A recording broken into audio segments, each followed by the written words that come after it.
आज से गुरु पूर्णिमा का उत्सव प्रारंभ हुआ और गुरु पूर्णिमा का यह उत्सव आज हम सबके गुरु भगवान कृष्णम वंदे जगत गुरु, हम सबके गुरु भगवान कृष्ण हैं, भगवान राम हैं।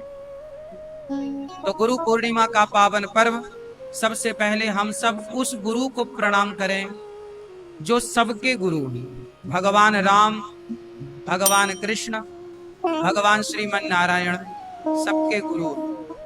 आज से राम कथा, राम जी का कुछ पावन चरित्र हम और आप कुछ कहेंगे। चर्चा है भगवान की, हरि अनंत हरि कथा अनंता। तो आओ कुछ चर्चा सुनते हैं। गुरु पूर्णिमा का ये पावन पर्व, गुरुदेव हम सबके भगवान हैं। अपने अपने गुरुजनों को प्रणाम करते हुए आज की कथा को प्रारंभ करते हैं। बोलिए सदगुरुदेव भगवान की। आप सभी के गुरुजनों को मेरा कोटि कोटि नमन। इस कथा में परीक्षित बनकर कथा का रसपान श्रीमती वन्ही शिखा जी, राजेंद्र प्रसाद सिंह जी, बेटा संतोष कुमार जी, बेटी दामाद शिल्पी कुमारी, अनुज कुमार और समस्त परिवार रक्सौल पूर्वी चंपारण बिहार से आप हैं और प्रेम पूर्वक आज की गंगा में आप डुबकी लगा रहे हैं। चलते हैं राम कथा में। भगवान राम, जब राम जी 14 वर्ष के लिए वनवास गए तो भगवान राम 14 वर्षों के लिए जब गए तो चित्रकूट में जब राम जी विश्राम किए तब वहां राम जी से मिलने के लिए भरत जी आए और भरत जी राम जी के चरणों में आकर के गिर पड़े। भरत जी चरणों में गिर पड़े राम जी के। लक्ष्मण जी ने कहा प्रभु भैया भरत पड़े हैं, आप इन्हें उठाइए। राम जी ने भरत जी को उठाकर हृदय से लगाया। सारी सभा आई, सब लोग आए। कुछ दिनों के बाद सीता माँ के पिता जनक जी भी आए और चित्रकूट में एक सभा लगी। भरत जी बैठे हैं, वशिष्ठ जी बैठे हैं, माता कैकेयी, माता सुमित्रा, माता कौशल्या बैठी हैं। और चित्रकूट क्यों आए हैं भरत जी? क्यों गए हैं भरत जी चित्रकूट? राम जी को वापस ले जाने के लिए प्रस्ताव रखा गया। हे प्रभु, भरत जी ने कहा हे राम, हे प्रभु हमारे अपराधों को क्षमा करिए। कैकेयी माँ ने भी कहा हे रघुनंदन हमारे अपराध को क्षमा करिए, मैं निष्ठुर हो गई और मैंने आपको वनवास भेज दिया। अब हम सब चाहते हैं, कैकेयी माँ भी चाहती हैं, भरत जी भी चाहते हैं, सारा समाज चाहता है अब आप वापस चलें। गलती हो गई है, क्षमा कीजिए। अब आप वापस चलिए और अयोध्या का सिंहासन स्वीकार करिए और आप राजगद्दी पर बैठिए। यही आपके स्वर्गीय पिता की इच्छा थी कि मेरा राम जल्दी से वापस आए। गुरु वशिष्ठ जी ने भी कहा कि आप वापस चलिए। सीता माँ के पिता मतलब जनक जी ने भी कहा कि बात ठीक है, एक बार विचार कर लेना चाहिए। गलती हुई है, कैकेयी माँ से उन्होंने माफी मांगी, स्वीकार किया।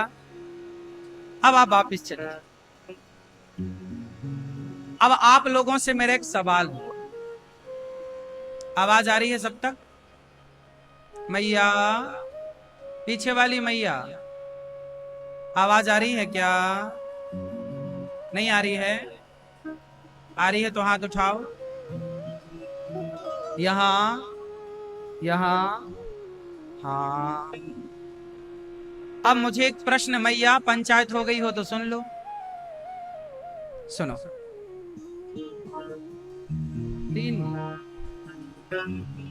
क्या हुआ? मैं एक छोटा सा सवाल आपसे करूंगा, आप कृपया उत्तर दीजिएगा। सारे लोग राम जी से कह रहे हैं वापस अयोध्या चलिए। कैकई माँ भी क्षमा मांग रही, वशिष्ठ गुरु जी, जनक जी, सारी सभा, सारी प्रजा, सब एक स्वर में बोल रहे हैं कि राम जी आप वापस अयोध्या चलिए और राजा बनिए। अब आप बताओ उस समय राम को क्या करना चाहिए?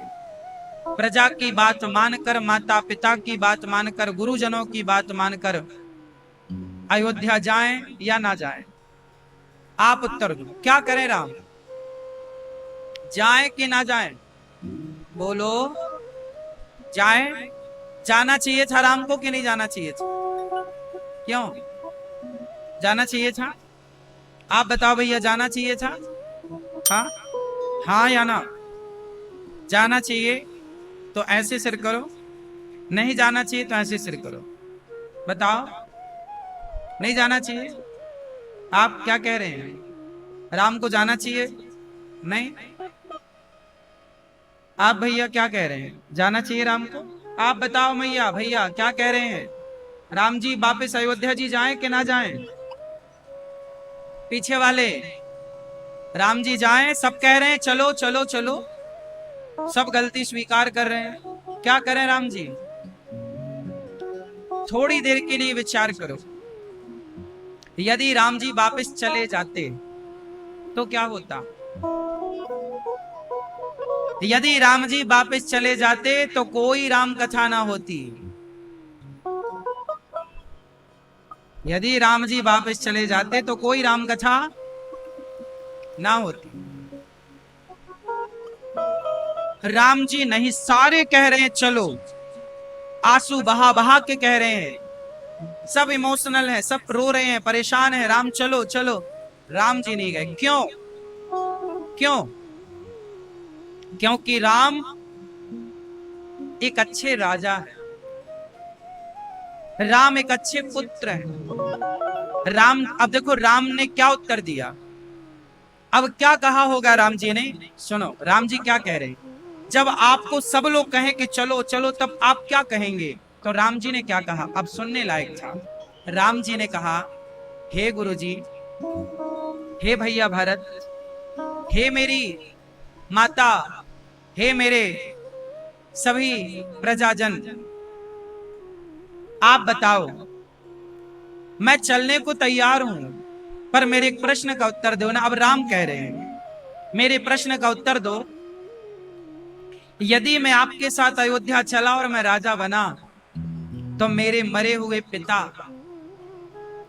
मेरे मरे हुए पिता के वचन का क्या होगा? मेरे पिता कहेंगे जब तक मैं जीता रहा तो मेरा राम मेरे वचनों का पालन करता रहा, और मेरे मरते ही मेरे वचनों से मुकर गया। मैं अपने मरे हुए पिता के वचनों को तोड़ना नहीं चाहता, और राम ही यदि पिता के वचनों को तोड़ देगा तो आने वाली पीढ़ी में कौन, आने वाले युगों में कौन सा बेटा अपने पिता के वचनों को याद रखेगा? भैया भरत, तुम ही बताओ, यदि मैंने अपने पिता के वचनों को तोड़ा तो क्या मेरे पितर सुखी होंगे? मेरे पूर्वजों को शांति मिलेगी? कहेंगे कि हमारे कुल में एक ऐसा भी बेटा हो गया जो पिता के मरते ही उसके वचनों को तोड़ दिया। भैया मैं चलने को तैयार हूं अयोध्या, लेकिन आप ही बताओ, मेरे पितरों को, मेरे पूर्वजों को शांति मिलेगी? मेरे पिता प्रसन्न होंगे मेरे और तुम्हारे इस निर्णय से?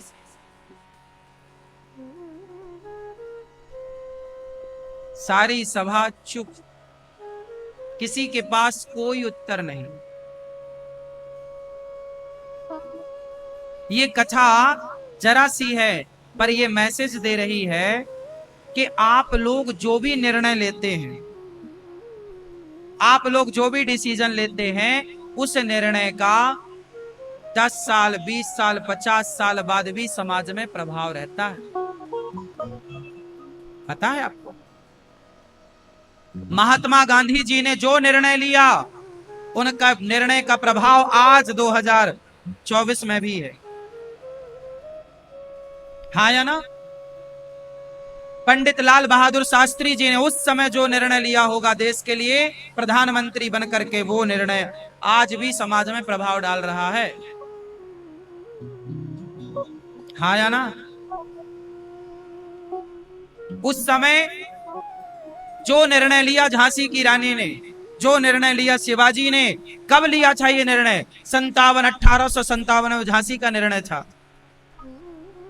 आज इस बात को हुए लगभग 100 साल से अधिक आप जान रहे हैं। 1857 और ये 2024, सैकड़ों साल पहले लिए गए निर्णय आज भी समाज को प्रभावित कर रहे हैं या नहीं? हाँ या ना? चाहे वो शिवाजी का निर्णय हो, चाहे वो पांडे मंगल पांडे का निर्णय हो, सुखदेव का निर्णय हो, कोई भी आप पुराना निर्णय उठा के देखिए। अच्छा, चाहे वो हिटलर का निर्णय हो, गलत निर्णय ही क्यों ना हो, पर वो गलत निर्णय भी आज समाज को प्रभावित कहीं ना कहीं कर रहा है। हाँ या ना? इससे ये पता चला, राम ने निर्णय लिया उस समय, आज के 8 लाख साल पहले। ये जो मैं बात कर रहा हूं, ये डिसीजन 8 लाख वर्ष पहले हो चुका, और उस 8 लाख वर्ष पुराना डिसीजन आज 2024 में भी इसकी चर्चा हो रही है। इसका मतलब ये हुआ कि हम जो डिसीजन लेते हैं, अच्छा, अनिरुद्धाचार्य ने निर्णय लिया कि मुझे जीते जी वृद्ध माओं की सेवा करनी है, मैं मर जाऊंगा फिर भी मेरा ये लिया गया निर्णय 100, 200, 500 साल तक जिंदा रहेगा। आप मिटा नहीं सकते, फाड़ के फेंक दीजिए इतिहास के पन्नों को, फिर भी ये रहेगा। मीराबाई के वो प्रेम का निर्णय कि कृष्ण से प्यार करूंगी, मेरे तो गिरधर गोपाल, दूसरों ना कोई, ऐसे वर को क्या वरूं जो जन्मे और मर जाए, पर ये वर गोपाल को मेरो चुनरू अमर कर जाए। ये डिसीजन मीराबाई ने कब लिया? आज से लगभग 500 साल पहले, लगभग वो 500 साल पहले लेती है एक निर्णय। एक कमरे में बैठकर, बंद कमरे में एक महिला निर्णय लेती है कि मेरे तो गिरधर गोपाल। वो निर्णय आज तक 500 साल बाद तक आप फाड़ डालिए सारे पन्ने, लेकिन आज तक वो निर्णय है, और समाज में जब तक ये धरती रहेगी वो चर्चा का विषय रहेगा। इसलिए आप जो करते हैं उसका आपके परिवार पर, उसका समाज पर सैकड़ों वर्षों तक प्रभाव रहता है। मोदी जी आज जो करेंगे उस किए का मोदी जी के 100 साल बाद, 200 साल बाद भी भारत में प्रभाव रहेगा, अच्छा या बुरा। हाँ या ना?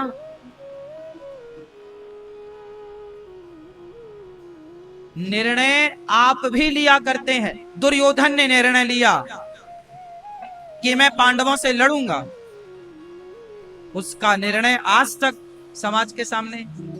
भगवान कृष्ण ने कहा था, ए कर्ण, पांडवों का साथ दे दे, पांडव तेरे भाई। कर्ण ने कहा मैं कौरवों के साथ रहूंगा, मैंने कौरवों का नमक खाया है। ये निर्णय लिया था आज से लगभग 5,500 साल पहले कर्ण ने, पर कर्ण के इस डिसीजन ने आज तक समाज में प्रभाव डाला। आज तक इनके निर्णयों की चर्चा होती है। दुर्योधन ने निर्णय लिया, द्रौपदी को लाओ, कपड़े उतार दो, निर्वस्त्र कर दो और मेरी जांघ पर बिठा दो। दुर्योधन ने निर्णय लिया, द्रौपदी को ले आओ, दुशासन जाओ, द्रौपदी के बाल पकड़ के लाओ, घसीट कर लाया गया और कहा मेरी जांघ पर बिठाओ, कपड़े उतार दो इसके। ये दुर्योधन का निर्णय था। आज तक उस निर्णय का समाज में प्रभाव है? बोलो हाँ या ना? इसलिए कहता हूं, हम जो करेंगे अच्छा या बुरा, हमारे जाने के बाद भी वो अच्छाई और बुराई रह जाएगी। हमारे द्वारा की गई ना अच्छाई मरनी है ना बुराई मरनी है। हिटलर की बुराई, ओसामा की बुराई, लादेन की बुराई सबको पता है? कोई। इसलिए कहता हूं मेरी माँ, मेरे भाइयों, मेरे नौजवान दोस्तों, आज जो डिसीजन आप लेंगे ना अपनी भरी जवानी में, वो डिसीजन आपका भविष्य तय करेगा। आज लिया गया निर्णय, आज का डिसीजन आपके 100 साल तक का डिसीजन है, आपके जीते जी का डिसीजन है। आपने जिस लड़के से ब्याह कर लिया, वो डिसीजन, एक डिसीजन हुआ ना, पर सदा के लिए हो गया। इस लड़की से ब्याह करना है, एक डिसीजन सदा के लिए हुआ, हाँ या ना। फिर आपके द्वारा आपने आज सोचा कि मुझे व्यापार करना है, बिजनेस करना है, उसकी तैयारी आज से करेंगे तो परिणाम 10 साल बाद आएगा, आया ना।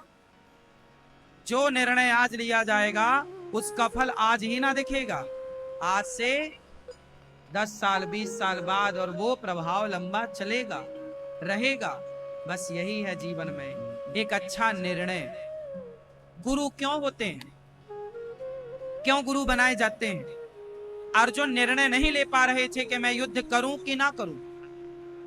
अर्जुन डिसीजन नहीं ले पा रहे थे कि मैं युद्ध करूं कि ना करूं। तब अर्जुन को निर्णय किसने दिया? भगवान श्री कृष्ण की वाणी ने। कौन सी वाणी? जिस वाणी को आज भगवत गीता कहते हैं। आप लोग निर्णय नहीं ले पाते, क्यों? क्योंकि आपने भगवत गीता नहीं पढ़ी। जो भगवत गीता पढ़ेगा, जो रामचरितमानस पढ़ेगा, मैं लिख कर देता हूं, आप अपने जीवन के सर्वोच्च सबसे उत्तम डिसीजन आप लेने की क्षमता रखेंगे। जो भगवत गीता पढ़ता है वो अपना डिसीजन लेने की क्षमता रखता है। जो भगवत गीता नहीं पढ़ता वो अपना डिसीजन नहीं ले सकता। लिख लो आप। इसलिए राम का निर्णय, मुझे अयोध्या ना ले जाओ, मेरे मरे हुए पिता की तरफ देखो। सारे लोग चुप हो। भरत जी बोले मैं खाली नहीं जाऊंगा। तब राम जी ने भरत जी के लिए एक अवतार लिया। बता सकते हैं आप राम जी ने भरत जी के लिए कौन सा अवतार लिया? कौन सा? कौन सा? कौन सा मैया, कौन सा? हाँ,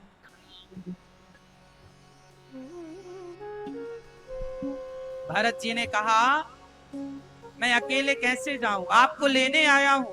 क्या आपके दरबार से भी खाली हाथ जाना पड़ेगा राम?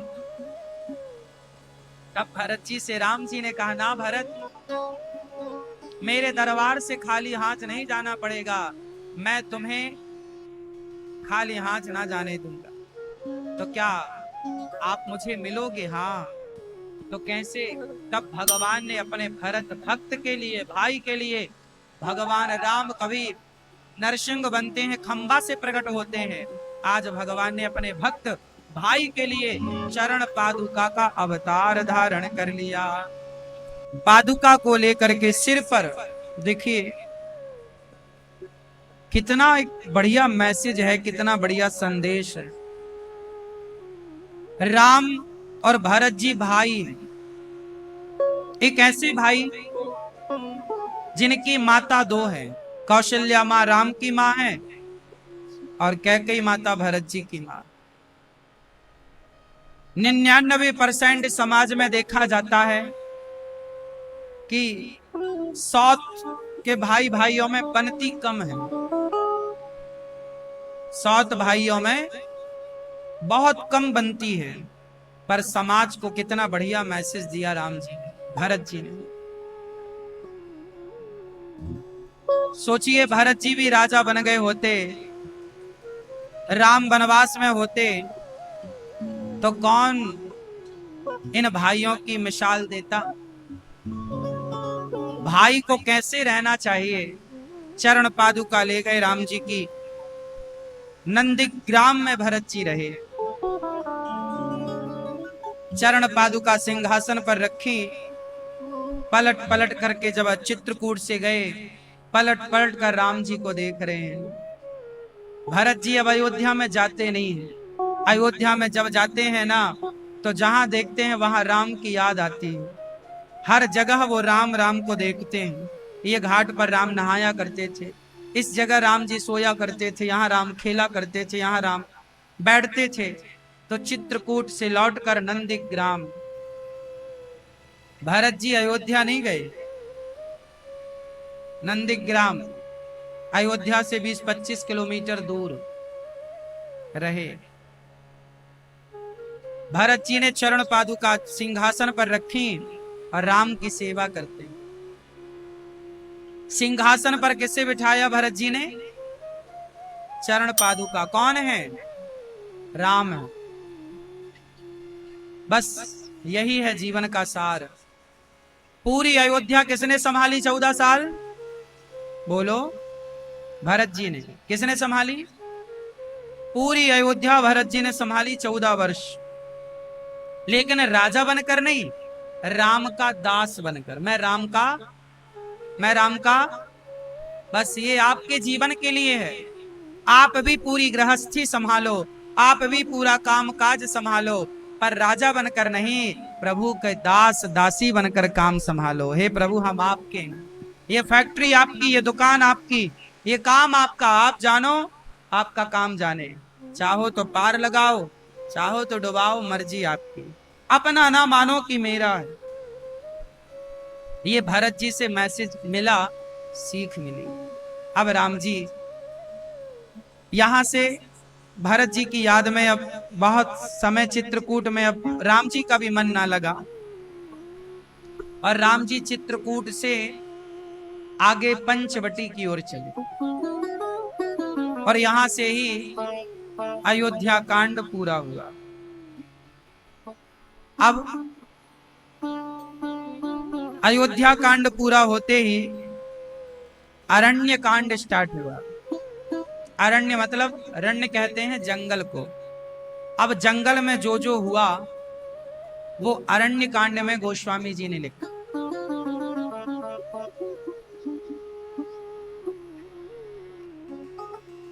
चले राम जी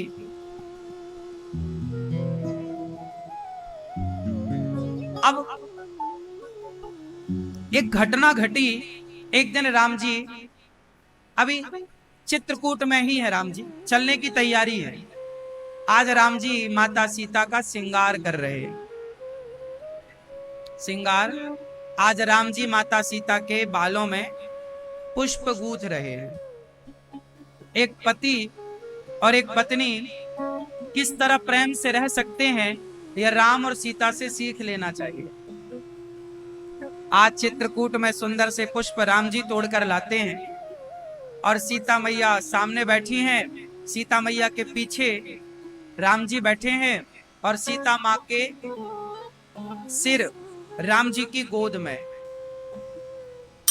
ऊंचे आसन पर राम जी बैठे हैं, थोड़ा नीचे सीता जी बैठी हैं और राम जी सीता माँ के केशों को, बालों को आज सजा रहे हैं। उनमें सुंदर सी माला, गजरा अपने हाथों से राम जी पहना रहे हैं, श्रृंगार।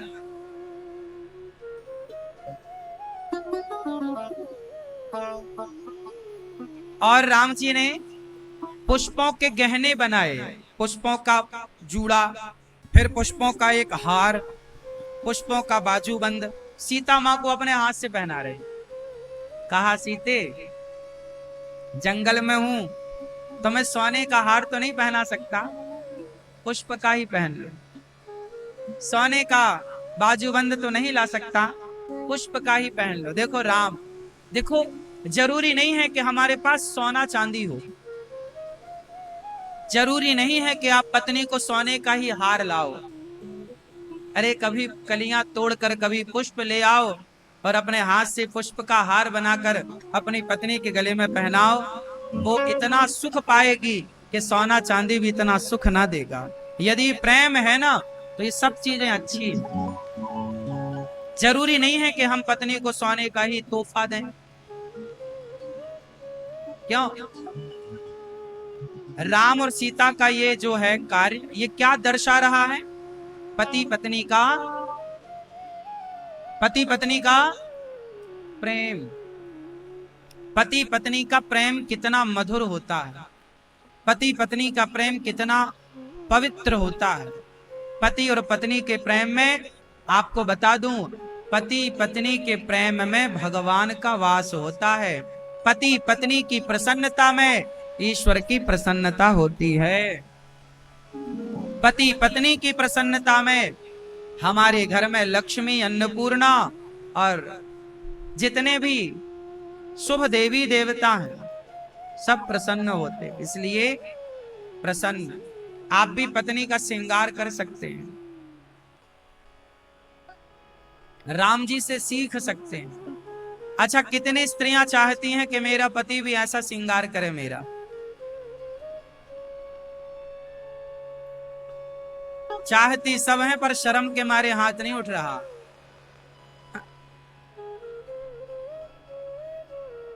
वैसे ये बात पत्नियों को कहने की नहीं है, ये तो पुरुषों को सोचने की है कि क्या आप ऐसा करते हो? कितने पुरुष यहाँ शादीशुदा बैठे हैं, जरा हमें कृपया हाथ उठा के दर्शन दो।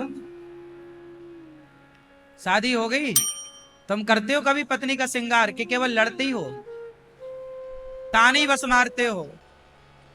अरे ताने मारते हो ठीक है, लड़ते हो ठीक है, पर कभी प्यार भी तो करो। कभी इस अधिकार से उसके पास तो जाओ कि वो विश्वास से आपकी तरफ देखे और कहे कि हाँ, कोई है मेरा जो मेरा सपोर्ट करने वाला, कोई है। स्त्री ना अकेली पड़ जाती है। बाप कहता है, पिता कहता है, तू पराए घर की है, तेरा ये घर नहीं है। भाई कहता है, बहन ये घर तेरा नहीं है। बाप कहता, बेटी ये घर तेरा नहीं है। चलो ससुराल जाती है, लड़की को लगता है ये घर मेरा है। जरा सी लड़ाई हुई, पति बोला जा अपने बाप के घर, ये घर तेरा नहीं है। अब मुझे आप लोग कंफर्म करके बताओ कि ये स्त्रियों का घर कौन सा है? ये बाप के घर को अपना माने कि पति के घर को अपना माने? जरा ये पुरुष लोग मुझे कंफर्म कराओ, कौन सा घर है? अरे स्त्री, नारी जो होती है ना, वो प्रेम की मूर्ति है। स्त्री प्रेम की प्रतिमूर्ति होती है। चलता फिरता प्रेम है वो। पुरुष और स्त्री के प्रेम में अंतर है, हाँ या ना? अच्छा, मैं आप सबसे एक बात पूछूं, पुरुषों से। पत्नी और पति दोनों एक दूसरे से प्यार करते हैं, पर बताइए किसके प्रेम में पवित्रता ज्यादा है, पुरुष के प्रेम में या स्त्री के प्रेम में? पुरुष बताएंगे। चश्मा वाले भैया, किसके प्रेम में पवित्रता ज्यादा होती है? पुरुष के। आप बताओ भैया। दोनों के। चलो पवित्र तो दोनों का हो सकता है। अब ये बताओ कि जो दोनों का प्रेम है, किसका प्रेम भारी है ज्यादा? किसका, पुरुष का या स्त्री का? बोलो, उत्तर दे सकते हैं? किसका प्रेम ज्यादा होता? हाँ क्यों चश्मा वाले भैया, आप बताओ। पुरुष का ज्यादा होता है। तो आपकी पत्नी आपसे कम प्यार करती है, है ना? आप ज्यादा कर, बढ़िया है, ऐसा होना चाहिए। दादाजी, आपकी टोकरी है? कहाँ है?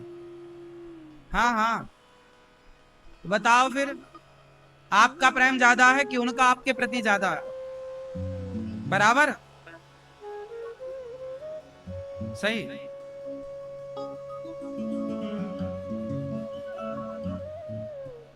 हमने सुना बुढ़ापे में ज्यादा प्रेम होता है, बात सही है क्या?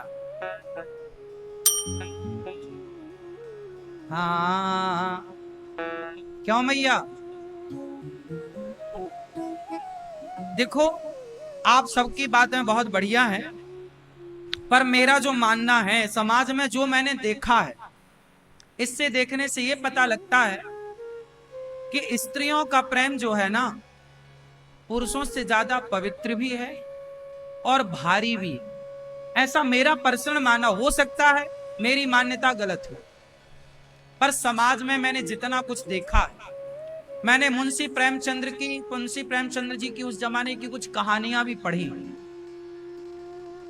जिसमें कहानियों को पढ़ के ये भी समझ में आया कि एक कहानी मैंने मुंशी प्रेमचंद्र की पढ़ी।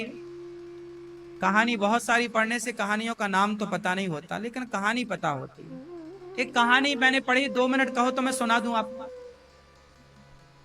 एक पत्नी थी, गांव की घटना मुंशी प्रेमचंद्र जी लिख रहे हैं। ये घटना एक गांव की है। एक गांव में एक पत्नी थी, एक पति, दोनों बड़े प्रेम से रहा करते थे। पति पढ़ता था, उसकी पढ़ाई अभी कंटिन्यू थी, चल रही थी कि विवाह हुआ। पत्नी में बहुत आसक्त था, उसका पति बहुत सुंदर थी, बहुत अच्छी थी। एक दिन उसके कॉलेज से ऑफर आया कि आपकी आगे की पढ़ाई लंदन में होगी, आप चाहें तो यहाँ की गवर्नमेंट आपको पढ़ाने, आप अच्छे नंबर लाए हैं, आप योग्य हैं, तो आपको गवर्नमेंट अपनी तरफ से भेजेगी लंदन पढ़ने के लिए। जब ये प्रस्ताव आया, 3 साल के लिए लड़के को जाना था। अब पत्नी को पता चला कि मेरे पति 3 साल के लिए पढ़ने लंदन जाएंगे। ये घटना उस जमाने की थी जब हमारे देश गुलाम था, और ये कहानी लिखने वाले मुंशी प्रेमचंद्र हैं, और मुंशी प्रेमचंद्र ने गुलामी का पूरा कार्यकाल देखा। उसी जमाने के कवि हैं, उसी जमाने के लेखक। तो मुंशी प्रेमचंद्र जी लिखते हैं कि वो लड़की, पत्नी आई, पति से कहा, आपका क्या विचार है, लंदन जाओगे? आपको ऑफर आया, आप जाना चाहो जाओ, नहीं जाना चाहो मत जाओ। पति बोला, नहीं, मेरा जी नहीं करता तुझे छोड़ के जाने का, कैसे रहूंगा 3 साल तेरे बिना, मैं नहीं जाता। कोई कैरियर वैरियर नहीं, जो है भारत में कमाएंगे, खाएंगे, प्रेम से रहेंगे, क्या करेंगे इतनी डिग्रियां, इतना पैसा क्या करेंगे जब अपने का प्यार नहीं है? तो मैं तुझे छोड़ के नहीं जाता। माँ को कैसे छोड़ूं, पिता को, और मेरी प्यारी तो तू है, मैं तुझे बहुत प्यार करता हूं। पर पत्नी ने समझाया। देखिए, पत्नी ने कहा कि आप जाइए, आप पढ़ लिख जाएंगे, आप बड़ा पद पाएंगे, मुझे बहुत प्रसन्नता होगी कि मेरा पति आज वहां, आपको जाना चाहिए। सारे गांव के लोग मना कर रहे थे, सारी समाज मना कर रही थी, और उस लड़के का खुद का मन नहीं था जाने का, लेकिन पत्नी ने उसे मोटिवेट किया, आपको जाना चाहिए, आपके भविष्य का सवाल है। 3 साल की तो बात थी, मैं रह लूंगी आपके, लेकिन याद रखिएगा मुझे पत्र लिखते रहिएगा। उस जमाने में पत्र का ही दौर था, कोई टेलीफोन नहीं था। उसने मन बनाया, सबने कहा अच्छा ठीक है। उसका मन नहीं था, पर फिर भी वो घड़ी आ गई जिस दिन उसे विदा होना था। वो विदा होने के लिए चला, पत्नी से मिलने गया, पत्नी को गले लगाया, कहा प्रिय मैं जा रहा हूं, पर मेरा मन नहीं तुम्हें छोड़कर जाने का। पत्नी ने कहा जी मैं थोड़ी चाहती हूं कि आप जाएं, बस आपके पढ़ लिख लेने से इस राष्ट्र का, इस समाज का कितना भला होगा। आप पढ़ लिख जाएंगे तो आपके दोस्त मित्रों को आप न्याय दिला सकते हैं। आप वकालत की पढ़ाई पढ़ने जा रहे हैं, वकालत पढ़ने जा रहा था, एडवोकेट बनना है, जा। गले लगाया पत्नी ने, प्यार की बातें हुई, मुझे पत्र जरूर लिखते रहिएगा। पति ने कहा प्रिय मैं तुम्हें छोड़कर जाना नहीं चाहता, पल पल तुम्हारी याद आएगी, कैसे रहूंगा तुम्हारे बिना। उसकी पत्नी को भी लगा कि मेरा पति कितना अच्छा है, मेरा कितना ख्याल रखता है। पति चला गया, ट्रेन में बैठा और वहां पहुंचा जहां से बड़ी बड़ी जहाजें, पहले यात्राएं जहाजों से होती थी, उस जहाज में बैठ के वो लंदन की ओर चला। वो लंदन पहुंचा, उसका कॉलेज उससे मिल गया, वो पढ़ना स्टार्ट कर दिया। परंतु हर महीने वो पत्नी को पत्र लिखता, पत्नी भी पत्र में उसको जवाब देती, हमें आपकी याद आ रही है। वो भी कहता, हम आपके बिना कैसे हैं। जैसे सब प्यार की उपमाएं वहां बहुत अच्छा मुंशी प्रेमचंद्र जी लिखते हैं। वो तो बहुत अच्छे कवि लेखक हैं। सब कुछ हुआ,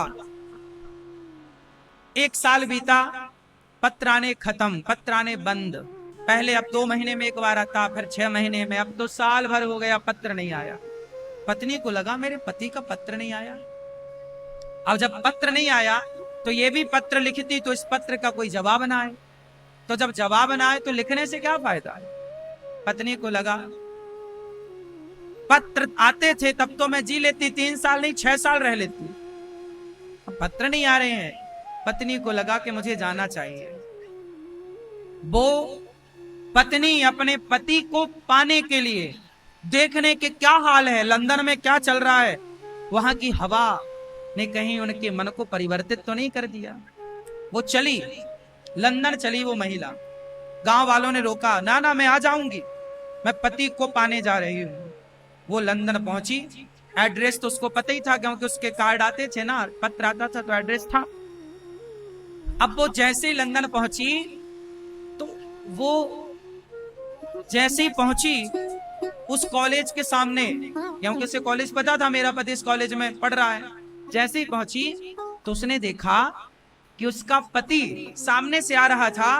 उसे लगा गले से लगाऊं, लिपट जाऊं, लेकिन ध्यान से देखा तो उसके बगल में कोई स्त्री और थी, एक लड़की थी, और वो लड़की का हाथ पकड़े जा रहा था। उसने तो ध्यान नहीं दिया पर इसने तो देखा। अब ये वहीं पर किराए का कोई घर लेके ना आसपास रहने लग गई और वॉच करने लग गई, देखने लग गई। उसको लगा मेरी आंखों ने धोखा देखा होगा, पर रोज उसी लड़की के संग आता, कॉलेज उसी के संग जाता है। अब ये वहां लंदन में क्या करे, तो इसको सिलाई आती थी, तो इसने भारतीय ड्रेस बनाना स्टार्ट कर दिया कि भाई कुछ तो खाने को चाहिए ना, तो इसने सिलाई करनी शुरू कर दी। कुछ दिन के बाद वही लड़की जिससे उसके पति का इलू इलू था, वो लड़की आई और बोली, बहन वो अगले हफ्ते मेरा ब्याह है, तो तुम मेरा लहंगा बना दोगी क्या, भारतीय ड्रेस सिल दोगी क्या।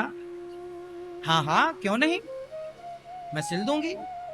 अच्छा ये जानती थी कि यही वो लड़की है जिससे मेरे पति का चक्कर है, पर ये बहुत धैर्यवान लड़की थी। इस लड़की ने कहा कि आपका ये जो पति है, शादी इसी से होने जा रही है। वो नाम बताया, हाँ सुभाष उसका नाम था, सुभाष से आपकी शादी हो रही है। हाँ हाँ बहुत इंटेलिजेंट है, मैं तो देखो कैसी हूँ, सांवली हूँ, वो बहुत गोरे हैं, सुंदर है। तो इसने कहा कि उन्होंने कुछ बताया नहीं क्या, अरे आज के लड़कों को परख लेना चाहिए, शादी वादी कर ली है पहले के नहीं। उस लड़की ने कहा, नहीं नहीं मेरा पति बहुत अच्छा है, बहुत अच्छा है, 7 दिन बाद मेरी शादी है, क्या तुम मुझे ये दोगी सिलकर। हाँ हाँ। अब बेचारी वो अपना मन लेके उसके पति की होने वाली पत्नी का लहंगा सिल रही है, सिल रही है। लो अब वो क्या कहे, आप ये बताओ वो क्या कहती। चलो वो खड़ी हो जाती, जी मैं तुम्हारी पत्नी हूं, ये कैसे कर सकते हो। चलो इससे क्या होता कि अपने पति को तो पा लेती, लेकिन पति के हाड़ मांस का करती क्या। दिल तो ना पाती ना, मन तो भटक ही गया था। कीमत इस शरीर की नहीं होती मेरी माँ, ये शरीर कीमती नहीं है। इस शरीर में, इस दिल में, इस मन में आप रखते किसे। अब मन तो दूसरी महिला में चला गया। शादी की घड़ी आई, उसने लहंगा सिल के दे दिया और शादी की उसने कहा, बहन मेरे ब्याह में जरूर आना। उस लड़की को पता नहीं कि इसके पति से मेरा ब्याह होने वाला। लो भैया, ये शादी में गई और शादी में जाके देखा तो उसका पति बैठा मंडप पे, उस लड़की के संग उसकी भांवर पड़ रही है, फेरे पड़ रहे हैं, शादी वादी हो गई। जब शादी हुई, अब ये बताओ ये बोलती तो क्या बोलती, क्या बोलती, और बोलती भी तो चलो उसका पति शादी ना करता, लेकिन पता तो चल ही गया ना कि ये कितना चरित्रवान है और कितना ईमानदार है, कितना प्यारा है, कितना प्रेम प्रेम करने वाला है। स्त्री को शरीर नहीं चाहिए आपका, पुरुष को शायद स्त्री का शरीर चाहिए, लेकिन स्त्रियों को पुरुषों का शरीर नहीं चाहिए, पुरुषों का मन चाहिए, पुरुषों का हृदय चाहिए। ये बात पुरुष लोग नहीं जान पाएंगे, लिख लो आप। इस बात को जानने के लिए बहुत टाइम लगेगा, प्रेम की गली में थोड़ा घुसना पड़ेगा। ये बात हम नहीं कह रहे हैं साहब, मुंशी प्रेमचंद जी लिख रहे हैं। वो लड़की अपने कमरे में आई, अच्छा जिसका ब्याह हुआ वो इसकी ना दोस्त बन गई, दोस्त फ्रेंड। तो उसने कहा मेरा लहंगा सिला है, चलो हमारा ब्याह हुआ है, वो भारत की एक लड़की है, चलो हम उसे लड्डू देकर आते हैं। तो वो अपने पति को लेकर उसके पास आई, दरवाजा खुलवाया इसने, दरवाजा जैसे ही खोला उसके पति के हाथ से लड्डू का डिब्बा गिर गया। अब वो क्या कहता, सामने पत्नी खड़ी है, उसने तो चोरी की ना, उसने तो विश्वास घात किया। अब वो क्या कहती, क्या कहता, वो लड्डू वड्डू सब गिर गए। उसकी पत्नी ने, दूसरी पत्नी ने पूछा डिब्बा कैसे गिर गया, तो इसने मुस्कुराते हुए कहा बहन नई नई शादी है ना, ऐसा झटका लगता रहेगा। आओ, अंदर बिठाया, चाय पिलाई। उसने नहीं बताया ये मेरे पति हैं।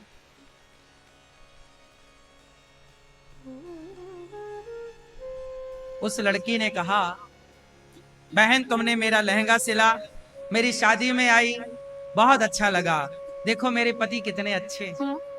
हाँ बहन तुम्हारे पति बहुत अच्छे हैं,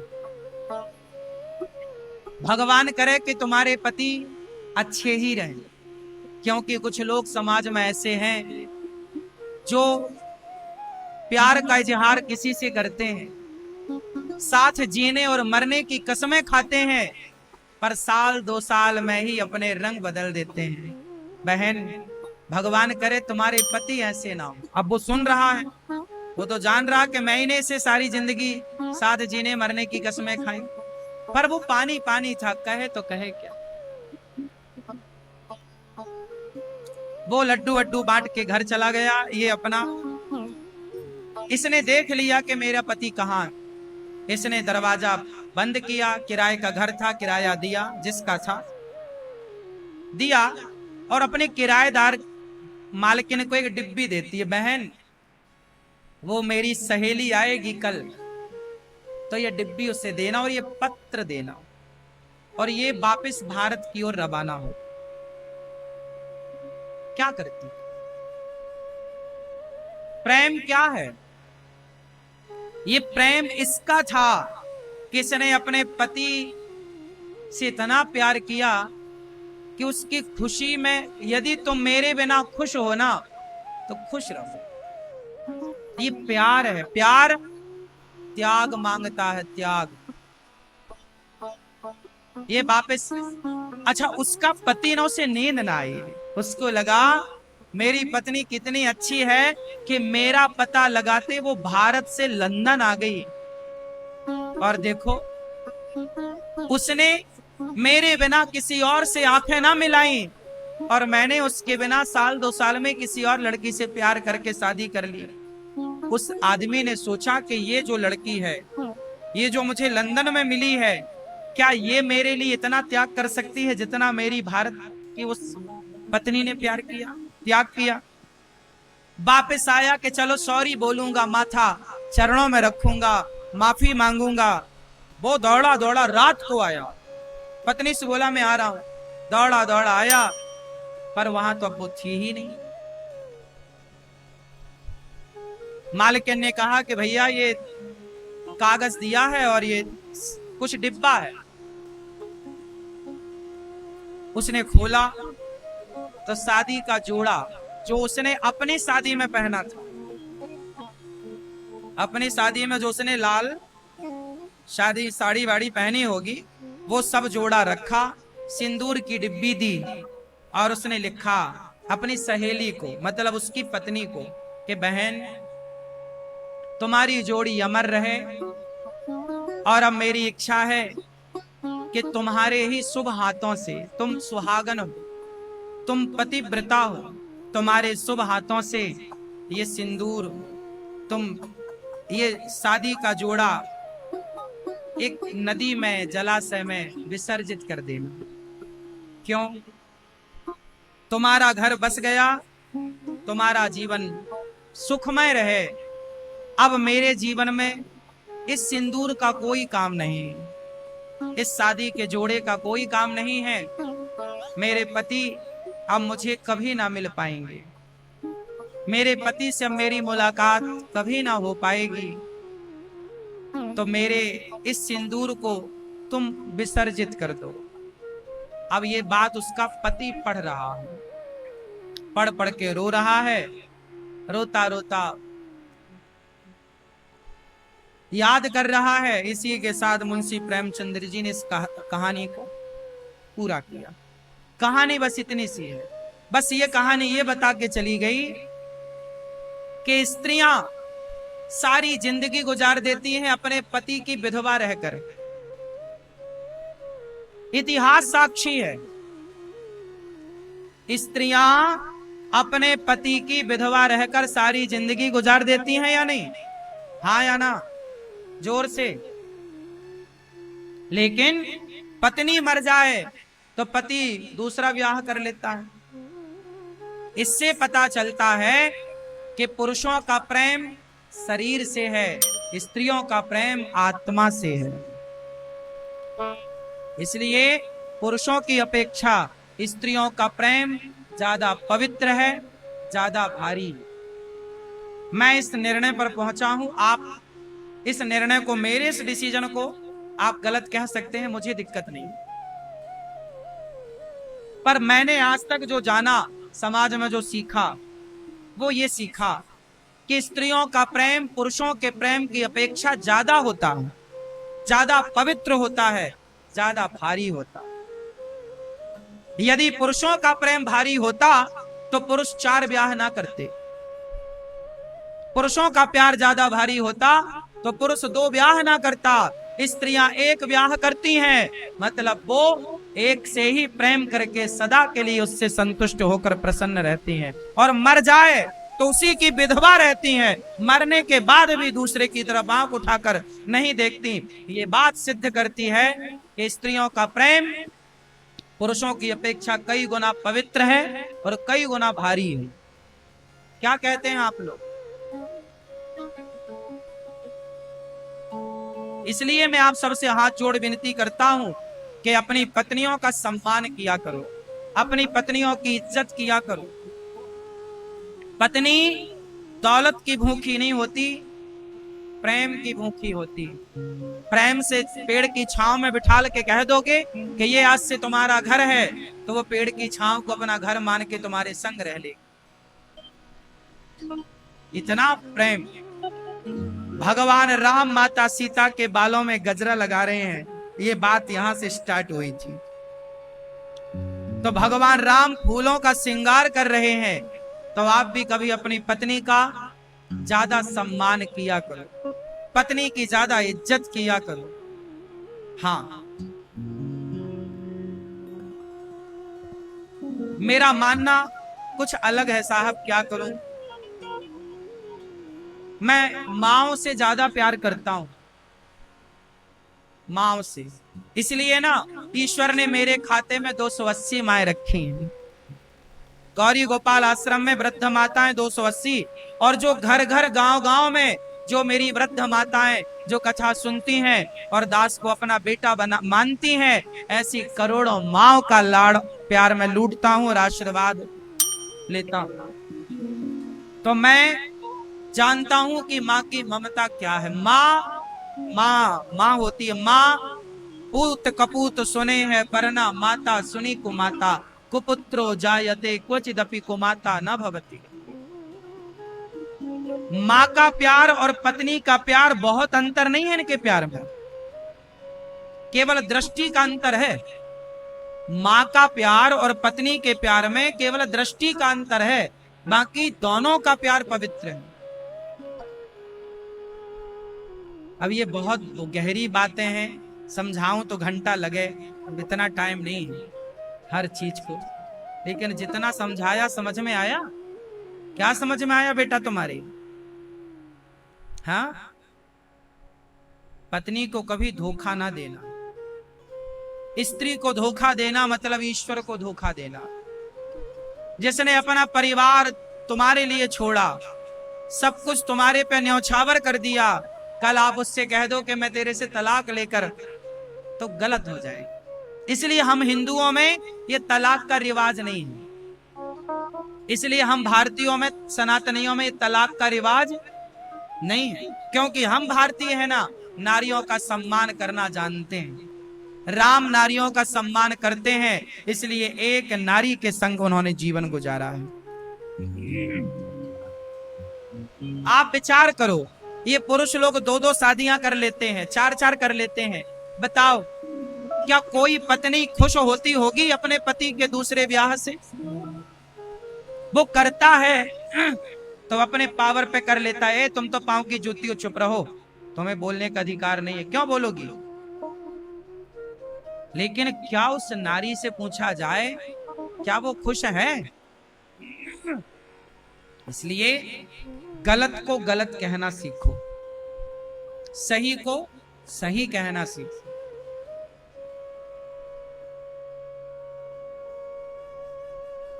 आज भगवान राम माता सीता का श्रृंगार कर रहे हैं, तभी जयंत आया। जयंत इंद्र का बेटा। कौन आया? जयंत इंद्र का बेटा आया और उसने माता सीता के पांव में चोंच मारी, और चोंच मार के सीता चरण चोंच हति भागा। सीता मां के चरणों में चोंच जयंत ने मारी और भागा। राम जी ने देखा खून आ गया, पत्नी के चरणों से रक्त जब राम जी ने देखा तो राम जी ने कौवे की तरफ देखा, वो भाग रहा है, मेरी सीता को चोंच मारकर तिनके का धनुष बनाया राम जी ने, क्योंकि उस समय धनुष बाण थे नहीं पास में, श्रृंगार कर रहे थे राम जी सीता मां का। तिनके का धनुष बनाया, तिनके का बाण बनाया, और जो संधान किया, तिनके का बाण ब्रह्मास्त्र बन गया और जयंत भागा, पीछे पीछे बाण लगा। जयंत को अब त्रैलोक्य में बचाने वाला कोई नहीं। हे पिताजी बचाओ। इंद्र बोले बाहर रहना, राम से तूने पंगा लिया है। ब्रह्मा जी बचाओ। ब्रह्मा जी बोले राम से पंगा लिया, नहीं बचाऊंगा। शिव नहीं बचाए, ब्रह्मा ना बचाए। नारद जी मिल गए, नारायण नारायण। जयंत क्या हुआ? ओ नारद जी क्षमा करो प्रभु, वो राम जी के पत्नी सीता जी के चरणों में मैंने बाण वो मार दिया, चोंच। क्यों मारा? क्यों मारा? जयंत बोला मुझे लगा कि राम भगवान थोड़ी है। क्यों? अरे बोले वो अपनी पत्नी का श्रृंगार कर रहे हैं, हमें तो लगा कोई स्त्री लंपट होगा। अब कोई पत्नी का श्रृंगार करे तो देख के क्या लगता है? स्त्री लंपट है, हाँ या ना? जयंत को राम पर संदेह हो गया कि ये भगवान थोड़ी है। अरे भगवान होते तो कोई ऐसा पत्नी के प्रति आसक्त होता है क्या? भाई पत्नी में आसक्ति आपकी ज्यादा है तो अच्छी बात है, पर समाज तो ये कहेगा ना कि लंपट है। हाँ, तुम अपनी पत्नी से ज्यादा बातें करो, ज्यादा पास में बैठो, उसके बाल में गजरा तुम लगाओ, वो तुम्हारी माँ देखने लग जाए तो अरे यही दिन देखना बाकी था, लुगाई को सजा रहा है।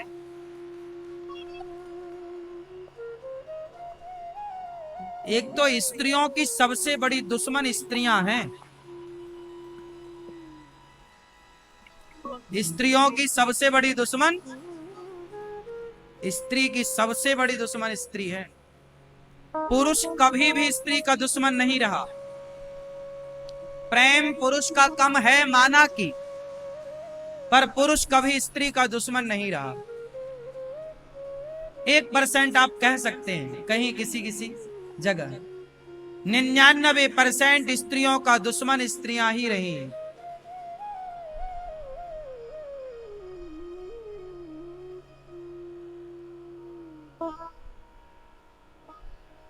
यदि आज पुरुष अपनी पत्नी का श्रृंगार करने लग जाए और उसकी बहन देख ले, उसकी मां देख ले, देखो भैया देखो, हाँ,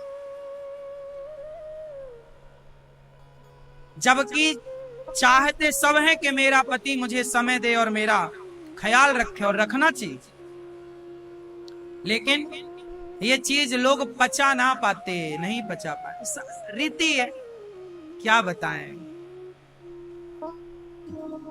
फ्रैंकली रहना आजकल, इसी चक्कर में ना फ्रैंकली का मतलब बदल गया। आजकल फ्रैंकली का मतलब ये हो गया, आप खुले में घूम रहे हैं, कम कपड़े पहन के जा रहे हैं, क्लबों में जाके पर पुरुष पर स्त्रियों के संग नाच रहे हैं। फ्रैंकली का मतलब ये हो गया, जबकि फ्रैंकली का मतलब ये नहीं था। फ्रैंकली का मतलब ये था कि आप अपने घर में अपने पति के साथ, अपनी पत्नी के साथ फ्रैंकली रहें,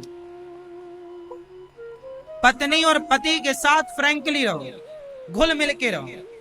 ये नहीं कि पराई औरत के संग फ्रैंकली है, पराई स्त्री के संग फ्रैंकली ना। भगवान राम जयंत पे बाण छोड़े, जयंत चारों तरफ भागा, कोई बचाने वाला ना मिला। भगवान को देखना चाहता था जयंत के भगवान है या नहीं। नारद जी के चरणों में गिर पड़ा, महाराज आप बताओ अब मैं क्या करूं। नारद जी बोले, जा, तूने भगवान का बिगाड़ा, माता सीता के चरणों में तूने चोंच मारकर उन्हें परेशान किया, जा माँ की शरण में जा, माँ सीता माफ कर देंगी तो भगवान तुझे माफ कर देंगे। चरणों में जाके गिरा, जब चरणों में गिरा तो सीता माँ ने जयंत को देखा, माँ माँ क्षमा कर दो माँ। माँ भगवती सीता ने सिर पर हाथ रखा और क्षमा किया। राम जी से कहा, प्रभु ये बेटा है, बच्चा है, देखो यदि मेरे से कोई अपराध हो जाए ना तो भगवान माफ नहीं करते, इसलिए हम लोग अकेले राम की पूजा नहीं करते, कृष्ण की पूजा नहीं करते, हम सीता राम लक्ष्मी नारायण की पूजा, कि हमारे भगवान शायद माफ ना करें पर हमारी माता भगवती, हमारी राधा रानी माफ कर देंगी। इसलिए वृंदावन में लोग राधे राधे जपते हैं, कृष्ण कृष्ण कम जपते हैं, राधे क्यों? क्योंकि माँ है ना, और माँ खुश तो पिताजी को वो मना लेंगे।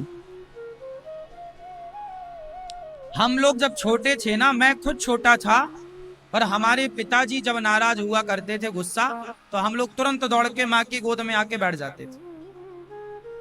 हाँ या ना? बच्चों पर जब कोई संकट आता है, पिता डांट रहा है तो कहां जाता है?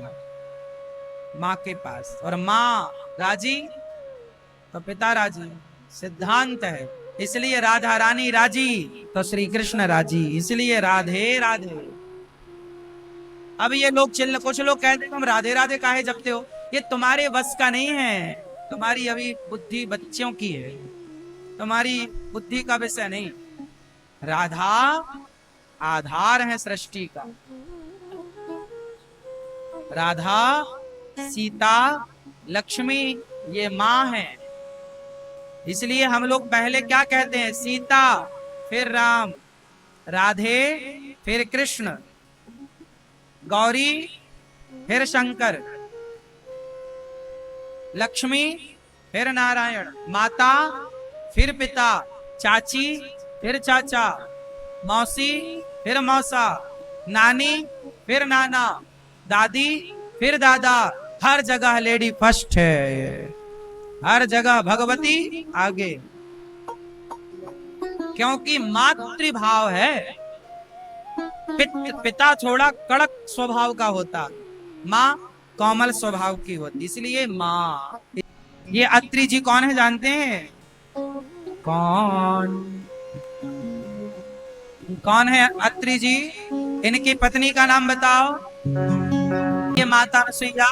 आज इनके आश्रम में राम जी आए। अत्रि जी ने राम जी का, लक्ष्मण जी का सत्कार किया, कंदमूल फल खिलाए, बैठे, और सीता जी अनसुईया माँ के साथ बैठ गई। माता अनसुईया ने सीता जी को पातिव्रत धर्म का उपदेश किया। क्या सिखाया? पतिव्रता नारी क्या होती है? क्या होती है पतिव्रता नारी? बोलो मैया। माता अनसुईया ने माता सीता को वस्त्र दिए, दिव्य आभूषण दिए, दिव्य वस्त्र आभूषण पहिराए, सुंदर वस्त्र दिए, और पातिव्रत धर्म का उपदेश किया। इस संसार में सबसे बड़ी पतिव्रता नारी कौन है? कौन? माता अनसुईया। अच्छा बताओ, पतिव्रता नारियों के क्या लक्षण होते हैं? आप बताओ, पतिव्रता नारी के क्या लक्षण है? बताओ मैया। ओ पीली मैया, ओ पंचायती मैया, पीली और पंचायती मैया, बैठो मेरी माँ। बताओ, पतिव्रता नारी किसे कहते हैं? किसे कहते हैं मैया? हाँ? पति को ऐसे नोचती रहे? हाँ, ऐसी कह रही हो? अच्छा, हमें कहा ऐसे ऐसे तुम कह रही हो, हमें लगा नोचती रहे। हाँ?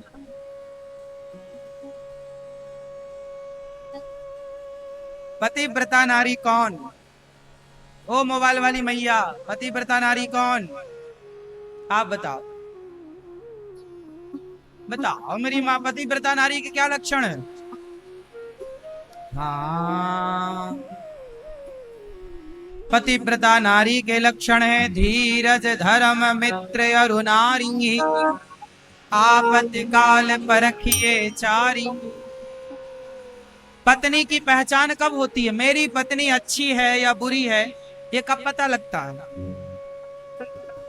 जब पति पर संकट आता है। जब पति पर संकट आएगा तो अच्छी पत्नी का पता लगेगा। इसलिए संकट आना भी जरूरी है रे बाबा। कभी कभी संकट आने से पता लग जाता है कि कौन अपना है और कौन पराया। जब संकट आता है तो पत्नी का पता लगता है। अच्छे दिन में तो साथ साथ रहते हैं सब लोग, दिन बुरे आ जाएं तो पत्नी कुछ ऐसी भी होती है, मैं मायके जा रही हूँ, अच्छा टाइम आए तो फोन लगा देना, मैं आ जाऊंगी।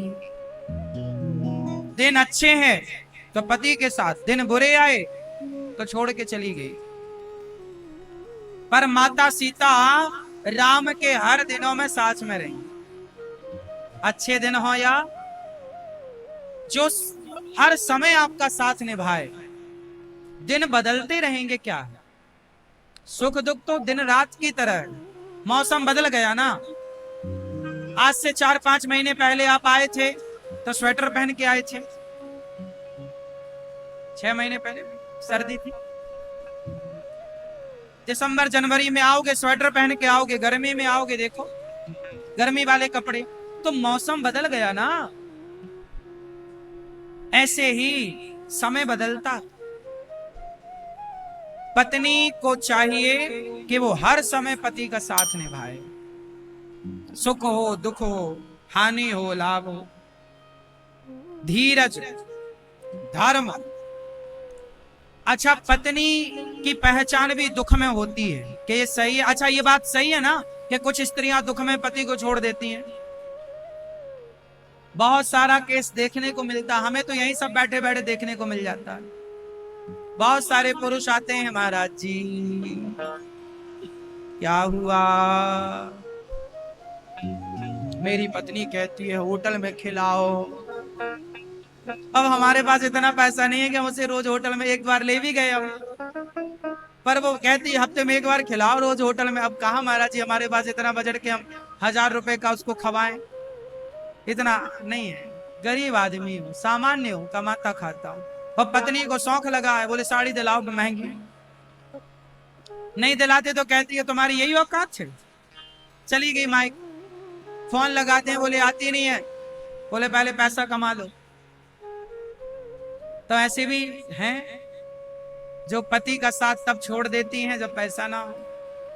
इसलिए तो कहा सुख के सब साथी, दुख में ना।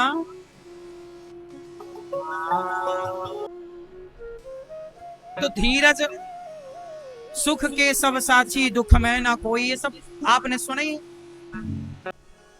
एक ही धर्म है नारी का, एक ही धर्म, एक व्रत नेमा, काय वचन मम पति पद प्रेमा। अब देखो यहाँ माता अनुसुईया ने 4 प्रकार की स्त्रियों का वर्णन किया। स्त्रियां कितने प्रकार की होती हैं? जोर से अब सुनना कि आप कौन सी वाली हो, आपका नंबर कौन सी वाली, मैं सुन लेना, अभी सबके लिए आएगा। उत्तम के बस, उत्तम के यस बस मन माही, सपने हुआन पुरुष जग नाही। उत्तम कोटि की नारियां वो है जो सपने में भी दूसरे पुरुष के बारे में नहीं सोचती। उत्तम कोटि की, उच्च क्वालिटी की पत्नियां कौन? जो सपने में भी पर पुरुष के बारे में ना सोचें, वो पतिव्रता है। मध्यम पर पति, अब देखो ये थोड़ा मध्यम है। मध्यम पर पति देखें कैसे, भ्राता पिता पुत्र निज जैसे। आप हर पुरुष को देखते हैं पर भाई की तरह, पिता की तरह, पुत्र की तरह, ऐसे आप देखते हैं, तो ये मध्यम है। हाँ, उत्तम दूसरे को देखता ही नहीं, मध्यम इनको देखते हैं। पर भाई, पिता आपसे बड़ा है तो पिता बराबर का है, भाई छोटा है, बेटा यहाँ आओ। धर्म विचारी समुझ कुल राही, सोने कृष्ण त्रिय श्रुति अस कहानी। धर्म विचार समुझ कुल राही। तीसरी निम्न श्रेणी की, तीसरी श्रेणी ये है नारियों की कि मन तो बहुत लपकता है कि जाके हम भी पड़ोसी को देख आवे, लेकिन फिर भी समाज में मर्यादा है, डर है, नहीं नहीं नहीं कोई देखेगा तो क्या कहेगा। कुछ स्त्रियां ऐसी हैं जिनके मन में तो है कि वो मिले किसी तीसरे पुरुष से, बात करें, पास में बुलाएं, बिठाएं, लेकिन समाज के डर के कारण वो मिल नहीं पाती। इच्छा तो है पर सास का डर, समाज का डर, तो वो डर के कारण वो दबा के रखती हैं अपने सब, फिर वो पति के साथ ही रहती हैं बस। मतलब पति के साथ रहें लेकिन समाज के प्रति उनके अंदर आसक्ति है। वो नारी 3rd क्वालिटी की। ऐसा बिनु अवसर भयते रह जोई, जाने हो अधम नारी जग सोई।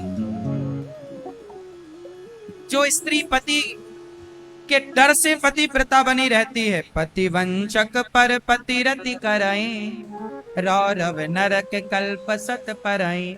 ये माता अनुसुईया कह रही हैं, पति वंचक, जो नारी अपने पति को धोखा देती है, पराये पुरुष से मिलती है, पराये पुरुष से संबंध रखती है, ऐसी नारी कल्प भर रौरव नाम के नरक में जाती है। कल्प मतलब एक कल्प कितना बड़ा होता है जानते हो?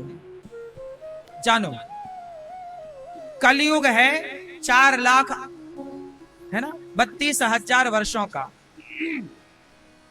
ऐसे कलयुग है, फिर त्रेता है, द्वापर है, सतयुग है। तो कलयुग से दुगनी आयु द्वापर की, कलयुग से तिगुनी आयु त्रेता की, चौगुनी आयु सतयुग की। ऐसे जब कलयुग, सतयुग, त्रेता, द्वापर जब 1000 बार बीत जाते हैं, जब ये सतयुग, त्रेता, द्वापर, कलयुग कितनी बार बीत जाते हैं? 1000 बार। तब 1000 बार जब सतयुग, त्रेता, द्वापर, कलयुग बीता, तब 1000 बार बीतने को एक कल्प कहते हैं। तो इतने लंबे टाइम तक आपको 1000 चतुर्युग तक नरक में रहना पड़ेगा यदि आपने अपने पति को धोखा दिया तो पति को धोखा ना दो। आप में से कोई दे तो नहीं रहा धोखा? क्यों? पति को धोखा उका देने को तो नहीं है मन। कुछ स्त्रियां धोखा दे देती हैं।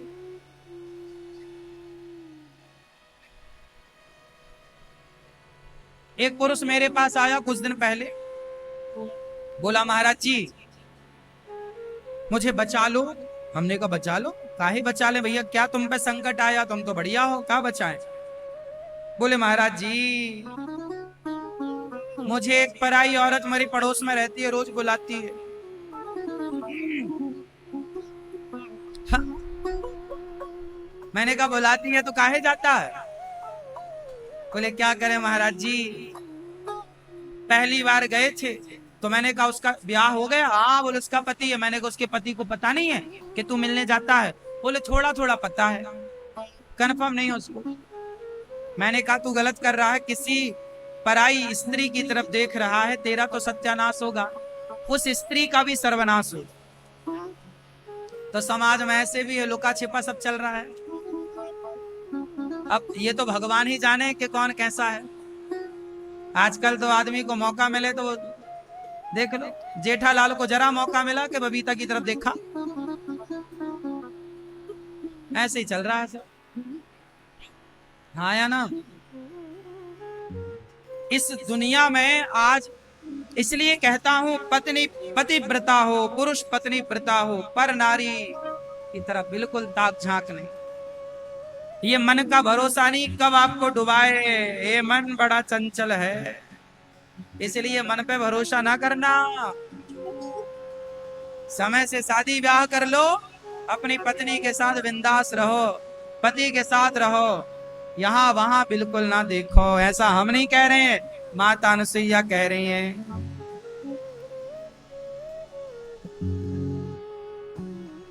पतिव्रता नारी सबसे उत्तम कोटि की नारी है। पतिव्रता कैसी है?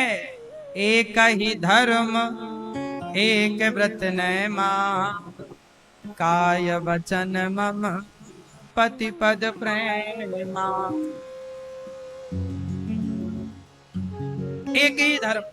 अच्छा, अब राम जी आगे चले, और जब आगे चले ना तो वहां शरभंग जी का आश्रम था। शरभंग जी से मिले, अनुसुईया मां से विदा हुए, शरभंग जी का दर्शन करते हुए राम जी आगे चले। फिर वहां पर शरभंग जी का दर्शन करके जब राम जी आगे चले तो वहां एक हड्डियों का पहाड़ देखा। शरभंग जी भगवत धाम गए, पहाड़ देखा। तब राम जी ने पूछा कि ये पहाड़ कैसा है? बोले संतों का ये हड्डियों का पहाड़। संत लोग तपस्या कर करके ये राक्षस लोग उन्हें मार देते हैं, तो भजन करने वाले संतों की ये हड्डियां इनका पहाड़ है। तब राम जी ने कहा, अब राम जी आगे चले तो अगस्त जी के शिष्य थे सुतीक्षण जी।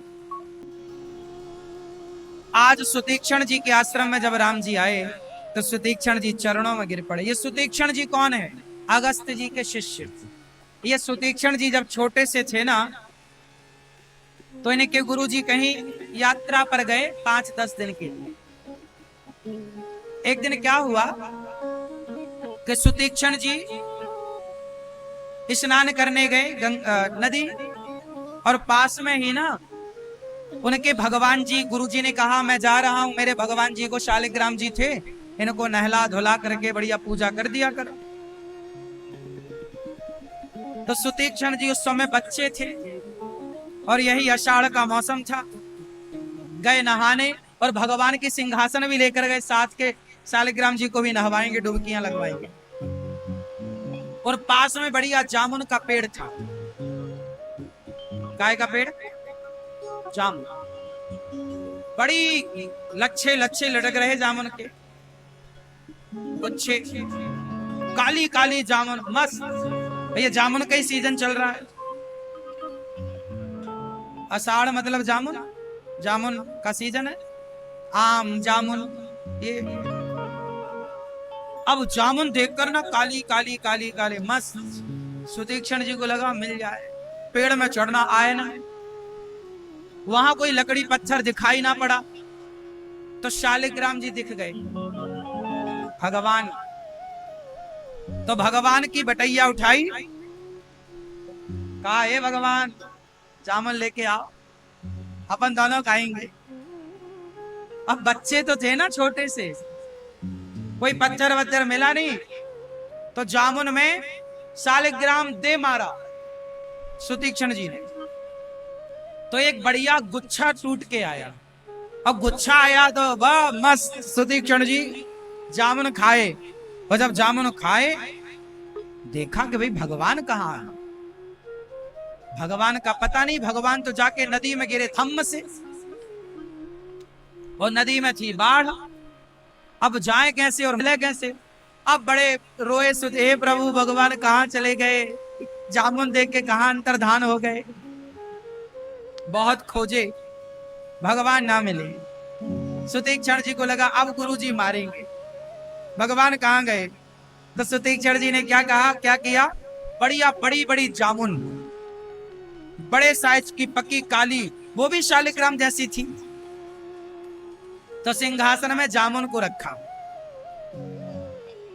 और बढ़िया तिलक विलक लगा के तुलसी चढ़ा दी, और सिंहासन जमा की। गुरु जी आए, अब बढ़िया देखा, अब वो भी चमक रही वैसे शालिग्राम जैसी चमकती है जामुन। गुरु जी ने भी प्रणाम किया, जय हो, भोग वोग लगाया। अब शाम हुई तो शाम को गुरु जी ने चढ़ी माला भगवान पे, एक तरफ रखी तुलसी, और जैसे शालिग्राम भगवान को उठाया तो वो पक्की जामुन, जैसे ही हल्का सा जोर लगा तो गुठली अलग, छिलका अलग, कूदा अलग। अब तो गुरु जी चिल्लाए, ए सुतीक्षण यहाँ। जी गुरु जी, अरे ये भगवान कहाँ गए हमारे, ये जामुन यहाँ क्या कर रही है। गुरु जी भगवान, जामुन, भगवान ही तो थे वहां, अरे देख ये गूदा क्या है ये। सुतीक्षण जी बोले, हे भगवान लगता भगवान सड़ गए। गुरु जी आप रोज रोज नहवाते हो ना, गीला करते हो, तो पुनी पुनी चंदन, पुनी पुनी पानी, और सड़ गए शालिग्राम तो हम का जानी। रोज आप नहवाते हो, रोज चंदन लगा, लगता भगवान सड़ गए। गुरु जी ने कहा सच बता कहाँ गए भगवान। गुरु जी वो कल जामुन खाने का मन था, मारी तो भगवान से मारी, तो जामुन तो गिरी और भगवान गए एक नदी में। गुरु जी बोले जा यहाँ से, खबरदार आना मत, जब तक मेरे भगवान ना मिल जाए यहाँ वापस मुंह मत दिखाना। उस दिन से सुतीक्षण जी को गुरु जी ने निकाल दिया, और चेला सुतीक्षण जी भी बोले, हे गुरु जी मैं जा रहा हूं, अब मैं आपके भगवान को लेकर ही वापस आऊंगा। वो बचपन से तपस्या कर रहे हैं सुतीक्षण जी, इसलिए जब राम वनवास गए तो अगस्त जी का दर्शन बाद में किया। अगस्त जी के शिष्य का गुरु को भगवान बाद में मिले, चेला को भगवान पहले मिल गए। सुतीक्षण जी चरणों में गिरे, कहा सुतीक्षण जी ने कि हे प्रभु मेरा तो कोई भजन नहीं, भक्ति नहीं, सत्संग नहीं, किस पुण्य से आज आपका दर्शन हुआ। हे प्रभु आज आपका दर्शन पाकर मैं कृतार्थ हो गया। सुतीक्षण जी कहते हैं मैं कहां जा रहा था मुझे पता नहीं, मेरे गुरु जी ने मुझे प्रभु को खोजने भेजा, आज मैंने खोज पूरी कर ली है प्रभु, अब चलकर मेरे गुरु जी को दर्शन दो। अब रो रहे हैं सुतीक्षण जी, राम जी के चरणों में बारंबार प्रणाम कर रहे हैं। तुरंत सुतीक्षण गुरु पह गया हूं। अब सुतीक्षण जी राम जी से मिलकर कहते हैं मेरे गुरु जी के पास चलो। आवाज लगा रहे हैं गुरु जी, गुरु जी। अगस्त्य जी बोले ये तो मेरे सुतीक्षण की आवाज है, कहा था कि प्रभु को लेकर आना, तो क्या मिल गए। अगस्त्य जी बाहर निकले तो देखा कि राम लक्ष्मण खड़े हैं, माता जानकी खड़ी है। अगस्त जी चरणों में गिर पड़े। कहा सुतीक्षण दास जी ने, सुतीक्षण ने कि देखो गुरुजी आपने कहा था कि प्रभु को लेकर आना, आपका ये भक्त, आपका ये दास, आपका ये सेवक, आपका ये शिष्य आज आपकी आज्ञा का पालन कर रहा है। ये खड़े हैं। नाथ कौशलाधीश कुमारा, आए मिलन जगत आधारा। आज जगत के आधार भगवान आपसे मिलने आए। अगस्त जी का दर्शन राम जी ने किया। इस तरह संतों का दर्शन राम जी कर रहे हैं। अगस्त जी से वार्ता हुई, गिरिधराज जी से, जटायु जी से राम जी मिल रहे हैं और बड़े प्रेम से राम जी संतों का दरस परस करते हुए अब आगे चले। अब राम जी पंचवटी पहुंचे। कहां पहुंचे राम जी? पंचवटी मतलब नासिक।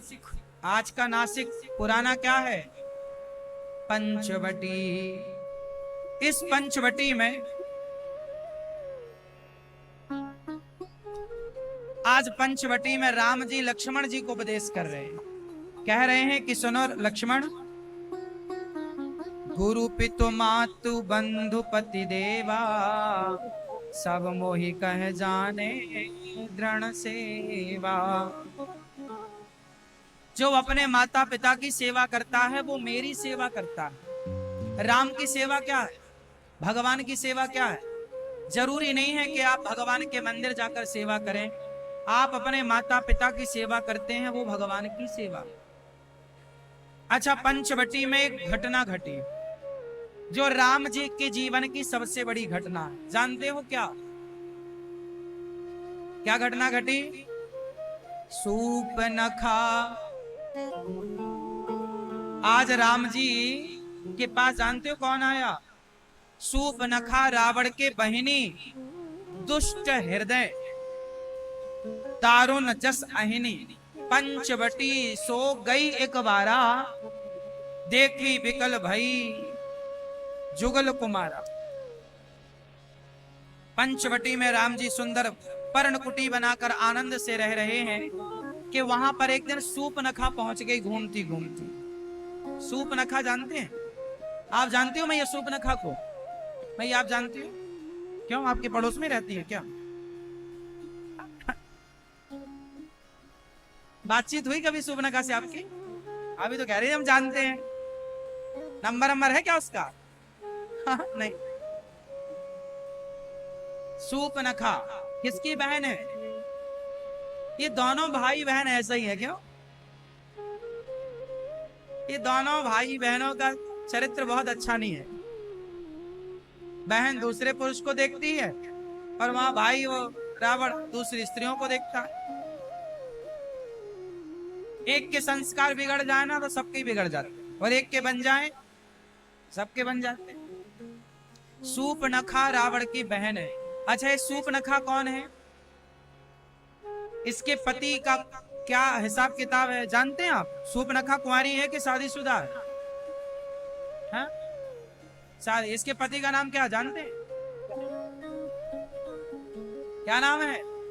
सूपनखा के पति का नाम है विद्युत जिह्वा। ये इतना बलवान था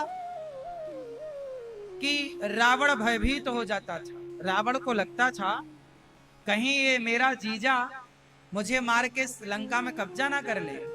तो एक बार रावण ने सूपनखा के पति को मार दिया। वो कहते ना, बड़ी मछली छोटी मछली को खा जाती। रावण को लगा कहीं ये लंका का राजा ना बन जाए। तो जब ये बात सूपनखा को पता चली कि मेरे पति को रावण ने मारा, उस दिन से सूपनखा ने लंका जाना छोड़ दिया।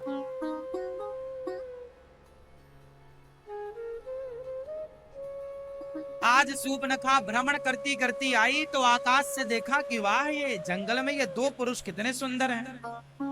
राम जी लक्ष्मण जी को देख के ना मुग्ध हो गई, वाह कितने सुंदर हैं। राम लक्ष्मण इतने सुंदर थे कि भला सूर्पनखा काहे ना मुक्त हो जाए। अब सूर्पनखा ने जब राम को देखा तो वो सोची कि मैं तो राक्षसी रूप में हूं, वो बड़े राक्षस स्वभाव में रहती थी, बड़ी सुंदरी बन गई और सुंदरी बन करके राम जी के पास गई। राम जी ने देखा कोई बहुत सुंदर महिला आ रही है, छम छम छम छम पायल, गर्दन बाजूबंद, गले में सुंदर हार, कानों में सुंदर झुमका, बड़ी सुंदर मनमोहक उसका स्वरूप। सूर्पनखा माया जानती थी ना, माया से अपने आप को सुंदर बना लिया, दिव्य बना लिया और सुंदर बन करके गई कहां? राम जी से कहने कि हम आपसे बहुत प्यार करने लगे हैं, है ना। अच्छा आजकल ना लड़का लड़की एक दूसरे को देखते हैं और इनको प्यार हो जाता है, ऐसे ही सूर्पनखा को भी हो गया। एक बार किसी को देखा प्यार हो गया, ये प्यार नहीं है। सूर्पनखा कोई राम से प्यार थोड़ी करती है, वो तो राम की सुंदरता पर मर गई ना। कितने सुंदर हो आप। कुछ स्त्रियों को, कुछ पुरुषों को सुंदरता आकर्षित कर लेती है किसी की, तो कुछ लोगों को पैसा आकर्षित कर लेता है। ये जो आकर्षण है ये शरीर का आकर्षण है, धन का आकर्षण है, ये प्यार नहीं है। आजकल के लड़का लड़की जैसे प्यार कह रहे हैं वो प्यार नहीं है, वो शरीर का आकर्षण है। क्या है वो? शरीर का आकर्षण। सूर्पनखा गई, क्या कह रही है? तो सम पुरुष नमो सम नारी। क्या बढ़िया कह रही है सूर्पनखा, तेरे जैसा पुरुष नहीं है कोई। क्या सुंदर हो, क्या खूब लगते हो। और सुनो अपनी तारीफ भी कर रही है, मो सम नारी, सुनो मेरी तरह भी कोई नहीं है। अच्छा मैंने सुना है कि स्त्रियों को अपने से सुंदर कोई दूसरी स्त्री नहीं लगती, ये बात सही है क्या? हाँ, स्त्रियों को ऐसा लगता है कि मैं ज्यादा सुंदर हूं, उसमें क्या रखा। सूर्पनखा कहती है देखो मैं कितनी सुंदर हूं। मैंने सुना है कि स्त्रियां कभी दूसरी स्त्री की सुंदरता पर प्रभावित नहीं होती, ये बात सही है क्या? क्यों, ये बात सही है कि गलत है? नारी ना मोह है नारी के रूपा लिखा, बात सही है, है? स्त्रियां उन्हें लगता हम बहुत सुंदर। सीता में क्या रखा है?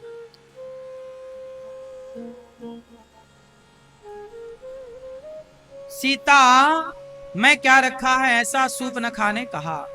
बोले हम बहुत सुंदर हैं, हमसे ब्याह कर लो, हम बहुत सुंदर है ना। तो सम पुरुष न मोह सम नारी, तुम सम पुरुष न मोह सम नारी, यह संजोग विधि। राम जी ने ब्रह्मा जी से कहा क्यों विधि? हे विधाता तुमने कब हमारा इसका सही। झूठ कह रही है। बोले हमारा तुम्हारा ब्याह ब्रह्मा जी ने फिक्स कर दिया। ब्रह्मा जी से राम जी ने कहा कब किया? बोले झूठ कह रही है। मम अनुरूप पुरुष जगन माही, देखे खोजी लोक त्यों नाही, ताते अब लगी रहूं कुमारी, मनु माना कछु तुम्हि निहारी। सूर्पनखा कहती है कि मेरे अनुसार कोई पुरुष नहीं मिला मुझे, इसलिए मैं अब तक कुंवारी हूं। देखो झूठ कह रही है, कह रही है कि मैं कुंवारी हूं।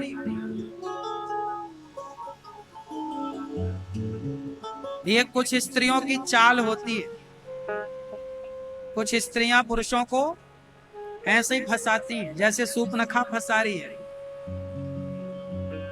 इसलिए समझदार पुरुष वो जो स्त्री के इस जाल में ना फंसे, पर स्त्री के जाल। स्त्री मतलब पर स्त्री। यहां जब भी ये बात कही जाएगी तो पर स्त्री के बारे में। पुरुषों को कभी भी पर स्त्री के जाल में नहीं फंसना चाहिए। पर स्त्रियां क्या करती हैं? पर स्त्रियां जो आपको फंसाना चाहेंगी, उनका मैं कुछ बता दूं हिसाब किताब कैसे रहता है, बताओ तो सुन लो। जब पराई औरत आपको फंसाना चाहती है तो उसका पहला पाठ क्या होता है?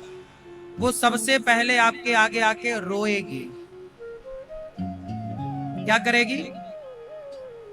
और झूठा मूठा ही वो अपना दुख की एक कहानी बनाएगी कि मेरा पति है, वो तो देखता भी नहीं है, प्यार भी नहीं करता। फिर आप बनोगे उसके, हाँ मैं तो हूं, काहे रोती है? वो रो रो के अपनी दुख भरी कहानियां सुनाएंगी और तुम्हें लगेगा कि ये बात ठीक कह रही है, और पुरुष उसके चक्कर में फंस जाता। इसलिए किसी की मदद कर देना अच्छा है, पर किसी के आंसुओं में बह जाना अच्छा नहीं। वो आंसू कपट भरे हो सकते हैं। आजकल का संसार, आजकल सच बताएं तो आंसू भी सच्चे कम मिल रहे हैं, झूठे आंसू ज्यादा। तो सूपनखा राम जी से कह रही है, आपको देख के छोड़ा मैं शांत हो रही हूं, तसल्ली मिल रही है कि आपके जैसा सुंदर पुरुष है, अब मेरे से ब्याह कर दो। राम जी बोले, नाना मेरा ब्याह हो चुका है, वो लक्ष्मण खड़ा है मेरा भाई, जाओ तुम बात कर लो। चली, हाँ हाँ अच्छा ठीक, कोई बात है, वो भी कम सुंदर नहीं है, चलेगा। गई, हाँ लक्ष्मण हमसे ब्याह कर लो। लक्ष्मण जी बोले, हम आपसे ब्याह तो कर लेंगे, फिर आपको हमारी तरह, हम तो राम जी के कपड़े धुलते हैं, राम जी की सेवा करते हैं, तुम कर लो कि कपड़े वपड़े साफ। अरे नहीं नहीं, हम कपड़े वपड़े धुलने थोड़ी आ रहे हैं, वीआईपी हम, ये सब हमसे ना होगा। तो लक्ष्मण जी बोले, सुनो, पर हमसे ब्याह ना करो, राम जी से बात बनवाओ, तो हमारी भाभी बन जाओ, फिर हम तुम्हारी सेवा करेंगे। फिर गई, हाँ हाँ बात तो ठीक है। वो बड़े आए, सुनो राम जी, वो तुम्हारा भाई को जचा नहीं हमें, तुम बढ़िया हो, तुम हमसे ब्याह करो। राम जी बोले, ना ना बात बनवाओ, हमारी पत्नी तो साथ में है ना, वहां जाओ उससे बात करो लक्ष्मण से। फिर आई, सुनो लक्ष्मण, अच्छा सुनो, तुम अपना कपड़े वपड़े धुलते रहना, हमसे मत कहना, पर कर लो शादी। लक्ष्मण जी बोले, नहीं, हम राम जी के दास, और तुम यदि हमसे ब्याह करोगे तुम्हें सीता मैया की दासी बनना पड़ेगा। बोली, नहीं हम दासी वासी नहीं बनेंगे। तो फिर लक्ष्मण जी बोले, फिर जाओ राम के पास। फिर गई, इतनी निर्लज्ज है कि अपना ब्याह कराने के चक्कर में खुद ही बातें कर रही है, खुद ही चर्चा। इसलिए शादी ब्याह की बातें बड़े बुजुर्ग करते हैं, पर आजकल की छोरियां खुद कर रही हैं। जो अपनी ब्याह की खुद तारीख पक्की कर लें, अपनी शादी की खुद तैयारी कर लें, वो कौन है? सूपनखा चली तैयारी करने राम जी के पास, कर लो ब्याह। राम जी ने कहा नहीं। अच्छा, राम जी का चरित्र कैसा है? सूपनखा आई है, राम जी एक बार देखते भी नहीं। क्या मतलब? राम जी को एक बार राम जी ने सूपनखा की तरफ आंख उठाकर देखा नहीं। पराई औरत को क्या देख? राम जी सूपनखा से बात करते हैं ना, तो किस तरफ देख के बात करते हैं बताओ? सीता मैया की तरफ देखते हैं, और देखो देख रहे हैं सीता मैया की तरफ और बात कर रहे हैं। ये उत्तम पुरुष के लक्षण कि पराई औरत को आंख उठाकर देखे भी नहीं। इसलिए हमारे भारत में ना पराई स्त्रियों को देखने का विधान ही नहीं। क्यों देखें? देखो तो क्या, पांव देखो, चरण देखो, स्त्रियों के चरण देखो, मुखमंडल नहीं। राम जी सीता मां को देख रहे हैं, बात सूपनखा से कर रहे हैं। सूपनखा गुस्सा आ गया, ए ब्याह करते हो कि नहीं? राम जी बोले जाओ फाइनल लक्ष्मण जी से और बात करो, अब वो कर लेगा, जाओ। गए लक्ष्मण अति लाघव सो, लक्ष्मण जी को लगा ये बहुत ओछी हरकत कर रही है, तो लक्ष्मण जी को लगा अब इसको मजा चखा देना चाहिए। तो लक्ष्मण जी ने नाक कान बिनु कीन, नाक कान काटी, ताके कर रावण कहा मनो चुनौती दीन। मानो रावण को चुनौती दे दी लक्ष्मण जी ने, राम जी ने। देख तेरी बहन के नाक कान काट लिए हैं, अब हिम्मत है तो आ जाओ। रावण को चुनौती दे दिया, नाक काट दी सूपनखा की, कान। अच्छा ये बताओ हाथ पांव क्यों नहीं काटे, नाक ही काहे काटी? ये लक्ष्मण जी ने नाक क्यों काटी सूपनखा की? मैया ये मैया बताओ, नाक क्यों काटी? हाथ काट लेते, पांव, नाक क्यों काटी? बताओ मेरी माँ। अरे नाक इसलिए काटी, हाथ पांव काटते तो उसे जाकर बताना पड़ता कि फलानी जगह गई थी तो हाथ पांव कट गए। नाक काट दी इसलिए लक्ष्मण जी ने, किसे बताना नहीं पड़ेगा कि कहाँ गई थी, लोग देखते ही समझ जाएंगे कि नाक कटाने ही गई थी, सो नाक कटा के आ गई, इसलिए नाक काटी। कान क्यों काटे? कान सुन ही नहीं रही थी, कह रहे थे कि भाई हमें शादी वादी नहीं करना, तुम जाओ किसी और को देखो, तो सुने ही ना, तो कान, तेरे कान का कोई मतलब ही नहीं है, सुनती नहीं है, इसलिए नाक कान बिनु कीन। अब कान नाक कान बिनु गई बिकरारा, जन श्रव शैल गेर के धारा। खर दूषण पही गई बिलपाता, खर दूषण इसके भाई थे, खर दूषण के पास, खर दूषण भैया देखो हमारी नाक काट दी किसने? वो आए जंगल में दो, राम लक्ष्मण। अब खरदूषण ने सेना तैयार करी, और खरदूषण ने सेना तैयार की और चल पड़े राम जी से लड़ने, राम जी से लड़ने।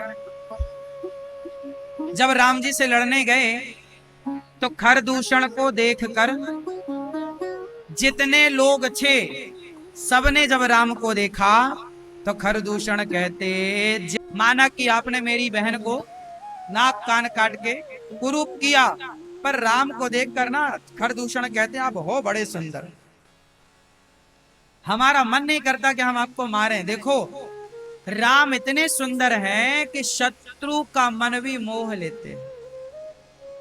शत्रु खरदूषण कहते हैं कि हमारा जी नहीं कर रहा कि आपको मारें, इतने सुंदर राम। तो राम ने कहा नहीं मारो, आओ। तो खरदूषण की तरफ भगवान ने क्या किया? राम ने अनेक रूप बनाए और खरदूषण की सेना में ऐसे घुसे कि सबको ये लगा कि ये राम है, और आपस में खरदूषण की सेना लड़ करके पल भर में राम जी ने खरदूषण की सेना को मारा। अब जब खरदूषण मर गए तो सूपनखा घबराई, तब सूपनखा गई रावण के पास।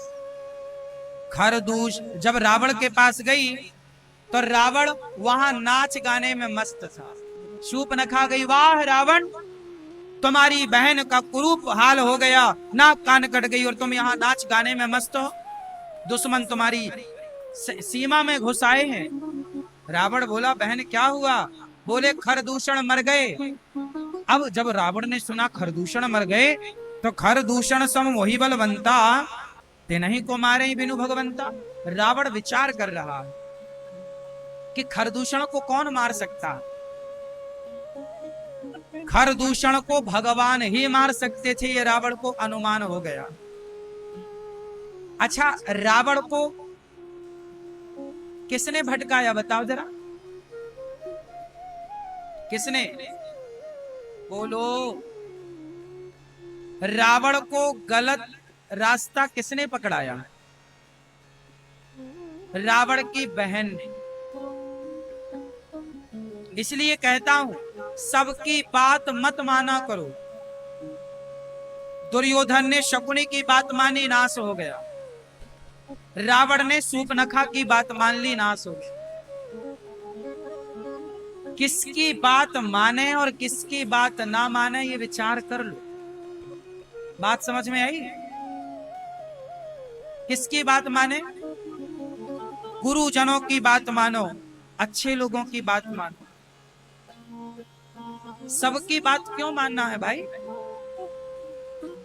सबकी बात मानोगे नाश हो जाएगा।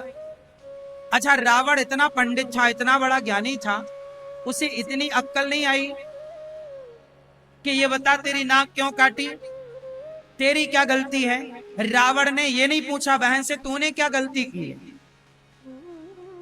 यदि रावण ने अपनी बहन को ये भी पूछ लेता तूने गलती क्या की, क्यों तेरी नाक बेवजह तो कोई नाक ना काटा होगा ना। रावण ने अपनों की गलती ना देखी। और जैसा सूर्पनखा ने कहा कि राम की पत्नी बड़ी सुंदर है, तेरे लायक है, अब देखना रावण को किस तरह भड़का रही है सूर्पनखा। अब बताओ, कोई बहन ये कह रही है अपने भाई से कि उसकी पत्नी बहुत सुंदर है, चुरा ला, और रावण उसकी बात मान गया। सबकी बात नहीं माननी चाहिए। माननी चाहिए क्या? कैकेयी माता मंथरा की बात मान गई, और आप लोग भी बात मानते हो। आजकल आप लोग संगत किसकी करते हो? आपका एक दोस्त है शराब पीता, आप उसी के साथ बैठते हो। आपका दोस्त है सिगरेट पीता है, आप उसी के साथ बैठते हो। आपकी पड़ोसन है, वो अपने सास की सेवा नहीं करती, दिन भर निंदा चुगली करती है, आप उसके साथ बैठती हो। आप लोगों का दिमाग तब खराब हो जाता है जब आप संगति थर्ड क्वालिटी के लोगों की करते हैं। शराबी की संगति करोगे तो सलाह कितनी अच्छी मिलेगी। गंजेड़ियों की संगति में कितनी अच्छी सलाह होती है। आप गंजेड़ियों के पास बैठो, क्या चर्चाएं होती हैं। गंजेड़ियों के पास केवल गांजे की चर्चा है, ये फलाने जगह बढ़िया गांजा मिलता है, कहां से लाएं, कौन सी कली मजेदार है, वो यही बातें करते हैं। शराबी पिएगा 50 रुपया का पौआ और बातें करेगा, यार पैसा होंगे तो वो 5,000 वाली भी एक बार, वो कहता पीने का मन है तो 50 रुपए की पीकर वो सपना 5,000 का देखता है ना। तो शराबियों के पास बैठोगे तो शराबी बन जाओगे, गंजेड़ियों के पास बैठोगे गंजेड़ी बन जाओगे, और भक्तों के पास बैठोगे तो भक्त बन जाओगे। धनियों के पास, धनवानों के पास बैठोगे धनवान बनोगे। जिसकी संगति होगी उसी की रंगति होगी। राम, अब रावण विचार कर रहा है, मैया बैठो मेरी माँ, चुप्पी चाप बैठे रहो, चुप्पी चाप।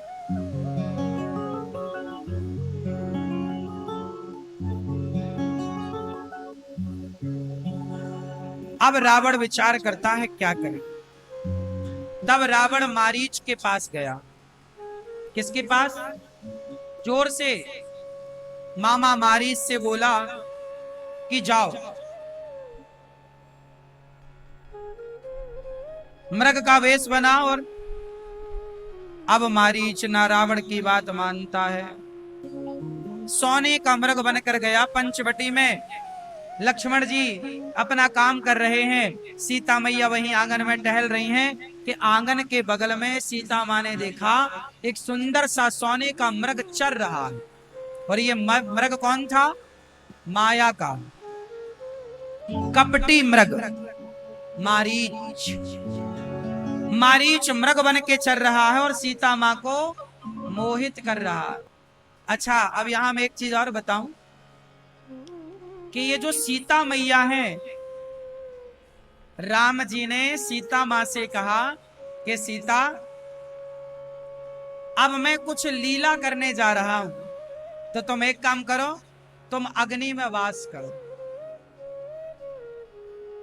अग्नि में वास करो, मैं कुछ लीला कर लूं। तो सीता मैया कहां वास करने लग गई? जोर से।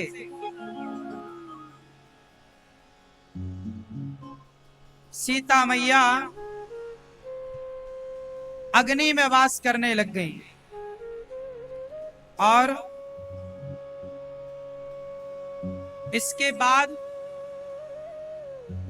जो असली सीता है वो अग्नि में वास कर रही हैं, और जो वेदवती है, कौन? वेदवती नाम की स्त्री, उस समय वह सीता माता का अभिनय कर रही है। उस समय सीता मां के रूप में कौन है? वेदवती, जिन्हें कहा जाता है छाया सीता। क्या कहा जाता है? छाया सीता। अब जो सोने के मृग पर मोहित भई, वो असली सीता नहीं हुई। सोने का मृग भी नकली है और मोहित होने वाली सीता भी छाया सीता है। तो छाया सीता सोने के मृग को देखकर मोहित हो गई और क्या कहा? सत्य संध प्रभु बधि करी एवी, आना हूं चर्म कहती वैदे। सीता मां ने कहा कि कितना सुंदर सोने का मृग है, हे राम ले आओ। अब 14 साल पूरा होने को आया, अब अपन चलेंगे तो इसे लगाएंगे वहां, तो देखेंगे तो याद रहेगी कि हाँ, अपन ने भी वनवास में इस तरह समय व्यतीत किया है। लो भैया, राम जी समझाए कि कोई सोने का मृग वर्ग नहीं होता सीता। सीता मैया बोली ना, हमें चाहिए। जिद। क्या हुआ? क्या हुई? सीता मैया जिद करने लगे। अब सीता मैया की जिद जो है, राम जी ने स्वीकार कर ली और राम जी चले उस मृग के पीछे। उस मृग का पीछा किया राम जी ने, तो बड़ी दूर ले गया, वो माया भी था, बड़ी दूर ले गया और राम जी ने देर सवेर उसे दूर ले जाकर बाण मारा, तो उसके बाण लगा और जैसे ही बाण लगा तो उसने क्या बोला? क्या बोला? हा लक्ष्मण। क्या बोला? हे लक्ष्मण। सीता मैया को लगा राम पर कोई संकट आया, तुरंत लक्ष्मण जी से कहा, आपके भैया पर संकट है, जाओ। अच्छा, रावण वहां बिल्कुल प्लानिंग किए बैठा था, छिपा हुआ।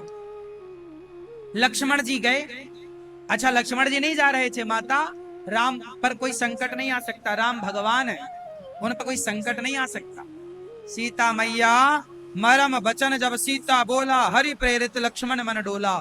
ईश्वर की प्रेरणा से लक्ष्मण जी का मन डोला और गए लक्ष्मण जी। जब लक्ष्मण जी वहां गए तो राम जी मृग को मार चुके थे। राम जी बोले, लक्ष्मण आप यहां? अब लक्ष्मण राम वहां है, तब तक यहां रावण आया और रावण ने क्या कहा? भिक्षाम देही, हे माता भिक्षा दे दो। सन्यासी का रूप बनाकर आया और इधर उधर भड़ियाई करने की, जैसे कुत्ता नहीं भड़ियाई करने जाता है, 110 शीस स्वान की नाई, इत उत चितई चला भड़ियाई। भड़िया की तरह, मतलब चोर की तरह रावण आया और कहा कि भूख लगी है। सीता मैया ने कहा ये फल ले लो। बोले नहीं, बाहर आओ। लक्ष्मण जी रेखा खींच के गए थे, कहा इस रेखा के बाहर आओ। सीता मैया समझ गई कि ये संत नहीं है, कोई पाखंडी है। अच्छा, जब सीता मैया समझ गई कि ये पाखंडी है, तो लक्ष्मण रेखा से बाहर क्यों निकली? क्या आप जानते हो क्यों? कारण है। कारण ये था, सीता मैया जान गई कि ये पाखंडी है, कोई साधु बन के आया है, पर मांग क्या रहा था? भोजन। सीता मैया बोली कि यदि राम के दरवाजे से कोई साधु भूखा चला गया तो क्या होगा? गृहस्थ के घर से कोई साधु भूखा चला जाए, कोई दीन दुखी भूखा चला जाए, तो वो गृहस्थ का सारा पुण्य लेकर के चला जाता। गृहस्थ के लिए सबसे बड़ा पाप क्या है? कि आपके दरवाजे से कोई भूखा चला गया। इसलिए गृहस्थ, सीता मां को लगा कि ये भले पाखंडी है पर मांग रहा है कि हमें यहां आकर दो, पर हम गृहस्थ का धर्म है कि हम इसे भोजन कराएं। भले पाखंडी है, भोजन नहीं कराएंगे तो आने वाले समय में लोग क्या कहेंगे कि राम के द्वार पर भी साधु लोगों को भरपेट भोजन ना मिला। जब राम के द्वार में भोजन ना मिलेगा तो किसके दरवाजे में भोजन मिलेगा? इसलिए सीता मैया को लगा कि माना कि मेरे ऊपर बहुत बड़ा संकट आ रहा, पर आएगा तो आएगा। यदि मैंने अपने गृहस्थ का धर्म का पालन किया है कि मेरे द्वार से कोई भूखा ना जाए, मैंने इस धर्म का पालन किया, तो वही धर्म मेरी भी रक्षा करेगा। इसलिए सीता मैया आई और रावण को कंदमूल फल जो था माता ने दिया, और रावण ने माता सीता का हाथ पकड़ा। क्रोधवंत तब रावण लीन सी रच बैठाई, पुष्पक विमान पर सीता मां को बिठाया। चला गगन पथ आतुर, भय रथ हाकी न जाए। भयभीत हो गया रावण, रथ हाका नहीं जा रहा है। भागा रावण माता सीता को लेकर। अब सीता मैया विलाप कर रही है, हा जग एक वीर रघुराया, के ही अपराध विसारे हो दाया। हे रघुनाथ जी, क्यों हमें विसार दिए? हे प्रभु, कहाँ चले गया? हा लक्ष्मण, तुम्हारा नहीं दोषा। हे लक्ष्मण जी, तुम्हारा दोष नहीं है। तुमने कहा था कि माता मैं नहीं जाऊंगा, मैंने जबरदस्ती भेजा। जब सीता मां चिल्ला रही हैं, हा लक्ष्मण, हा रघुनंदन, तब गीधराज जटायु जी ने देखा, और गीधराज जटायु जी ने कहा, गीधराज सुनी आतरवाणी। जब आर्त भावना, आर्तवाणी सीता मां की जब जटायु जी ने सुना तो कहा गीधराज जी ने, रे रे दुष्ट ठाण किन होई, निर्भय चले से न जाने मोही। निर्भय होके जा रहा, तू मुझे जानता नहीं मैं कौन हूं। पंख का प्रहार किया, पंख का प्रहार किया, और जटायु ने जब प्रहार किया तो रावण मूर्छित होकर गिर पड़ा। जटायु ने पक्षी होकर भी अपना धर्म निभाया, और राम जी वहां, राम जी आए कुटिया पर, देखा सीता नहीं। अब राम जी विलाप करने लगे, और यहाँ जटायु जी ने जैसे ही रावण को मारा, रावण गिरा। लोगों ने कहा, जटायु जी आप लेके भाग क्यों नहीं जाते सीता को? रावण मूर्छित है। बोले, यदि राम के सोने में रावण सीता को लेके भागा और इसके सोने में मैं सीता मां को लेकर भाग जाऊं, तो इसमें और मुझ में अंतर क्या रहेगा? जटायु पक्षी हैं, पर पक्षी होकर भी वो अपने बहादुरी से काम कर रहे हैं। रावण को होश आया, जटायु के पंख काट दिए, सीता मां को लेके चला। जब सीता मां को लेकर चला, जटायु के पंख कट गए, रावण लेकर गया। सीता मां ने रास्ते भर अपने वस्त्र आभूषण फेंकती रही, रास्ते रास्ते रावण ले गया। लंका में पुष्प वाटिका उस अशोक वृक्ष के नीचे सीता मां को स्थान दिया, और यहाँ जटायु पंख कट जाने से राम राम कह रहे। अब राम जी वापस आए तो सीता का पता नहीं। हाँ, हे खग मृग हे मधुकर श्रेणी, तुम देखी सीता मृग नयनी। बड़े प्रेम से राम अब पूछ रहे हैं, हे खग मृग हे पशु पक्षी, क्या मेरी सीता को आपने देखा है? देखिए राम जी कितना प्रेम करते हैं माता सीता से। सबसे पूछ रहे हैं क्या तुमने मेरी सीता देखी, क्या तुमने मेरी सीता देखी। हे पशु, हे पक्षी, राम का ये सुंदर सा चरित्र, सुंदर सी लीला सबको मोहित कर लेती है कि ये कैसे भगवान है। इसी दृश्य को देखकर माता सती मोहित हो गई, ये कैसे भगवान है। अब जैसे ही राम जी पशु पक्षियों से सीता माँ का पता पूछते आगे बढ़े तो जटायु आवाज लगा रहे हैं, राम राम राम। जैसे ही जटायु का नाम, जटायु के मुंह से राम नाम सुना, राम जी आए। जटायु आपको क्या हुआ, पंख कटे जटायु के। हे प्रभु, मैं माता जानकी को बचा ना सका, रावण ने मेरे पंख काट दिए और सीता माँ को दक्षिण दिशा की ओर लेकर रावण गया है। राम जी ने कहा जटायु आप कहो तो मैं आपका शरीर अमर कर दूं। अमर अमर राम जी क्या नहीं कर सकते थे, अमर कर दूं आपको ना। आपका नाम मरते समय किसी के मुख में आ जाए तो उसकी मुक्ति हो जाती है, और आप सामने खड़े हैं, अब मैं जी कर क्या करूंगा प्रभु, अब तो मुझे मुक्त कीजिए। जटायु, अच्छा ये बताओ, जटायु पक्षी हैं, सीता मां के लिए उन्होंने क्या किया, पंख फैलाए। यहां जटायु जी के प्रसंग में एक बात लिखी, राम जी ने जटायु के पंखों के धूल को अपने केसों से, जटाओं से साफ किया और कहा जटायु जी कुछ मांग लो। अविरल भगति मांग बर गीध गयऊं हरिधाम, तेहि की क्रिया यथोचित निज कर कीन्ही राम। राम जी ने जटायु का अंतिम संस्कार किया और जटायु परम धाम को गए। जटायु एक पक्षी है, लेकिन पक्षी होकर भी जटायु ने, देखो माता सीता की रक्षा ना कर पाए पर करने का प्रयास तो किया।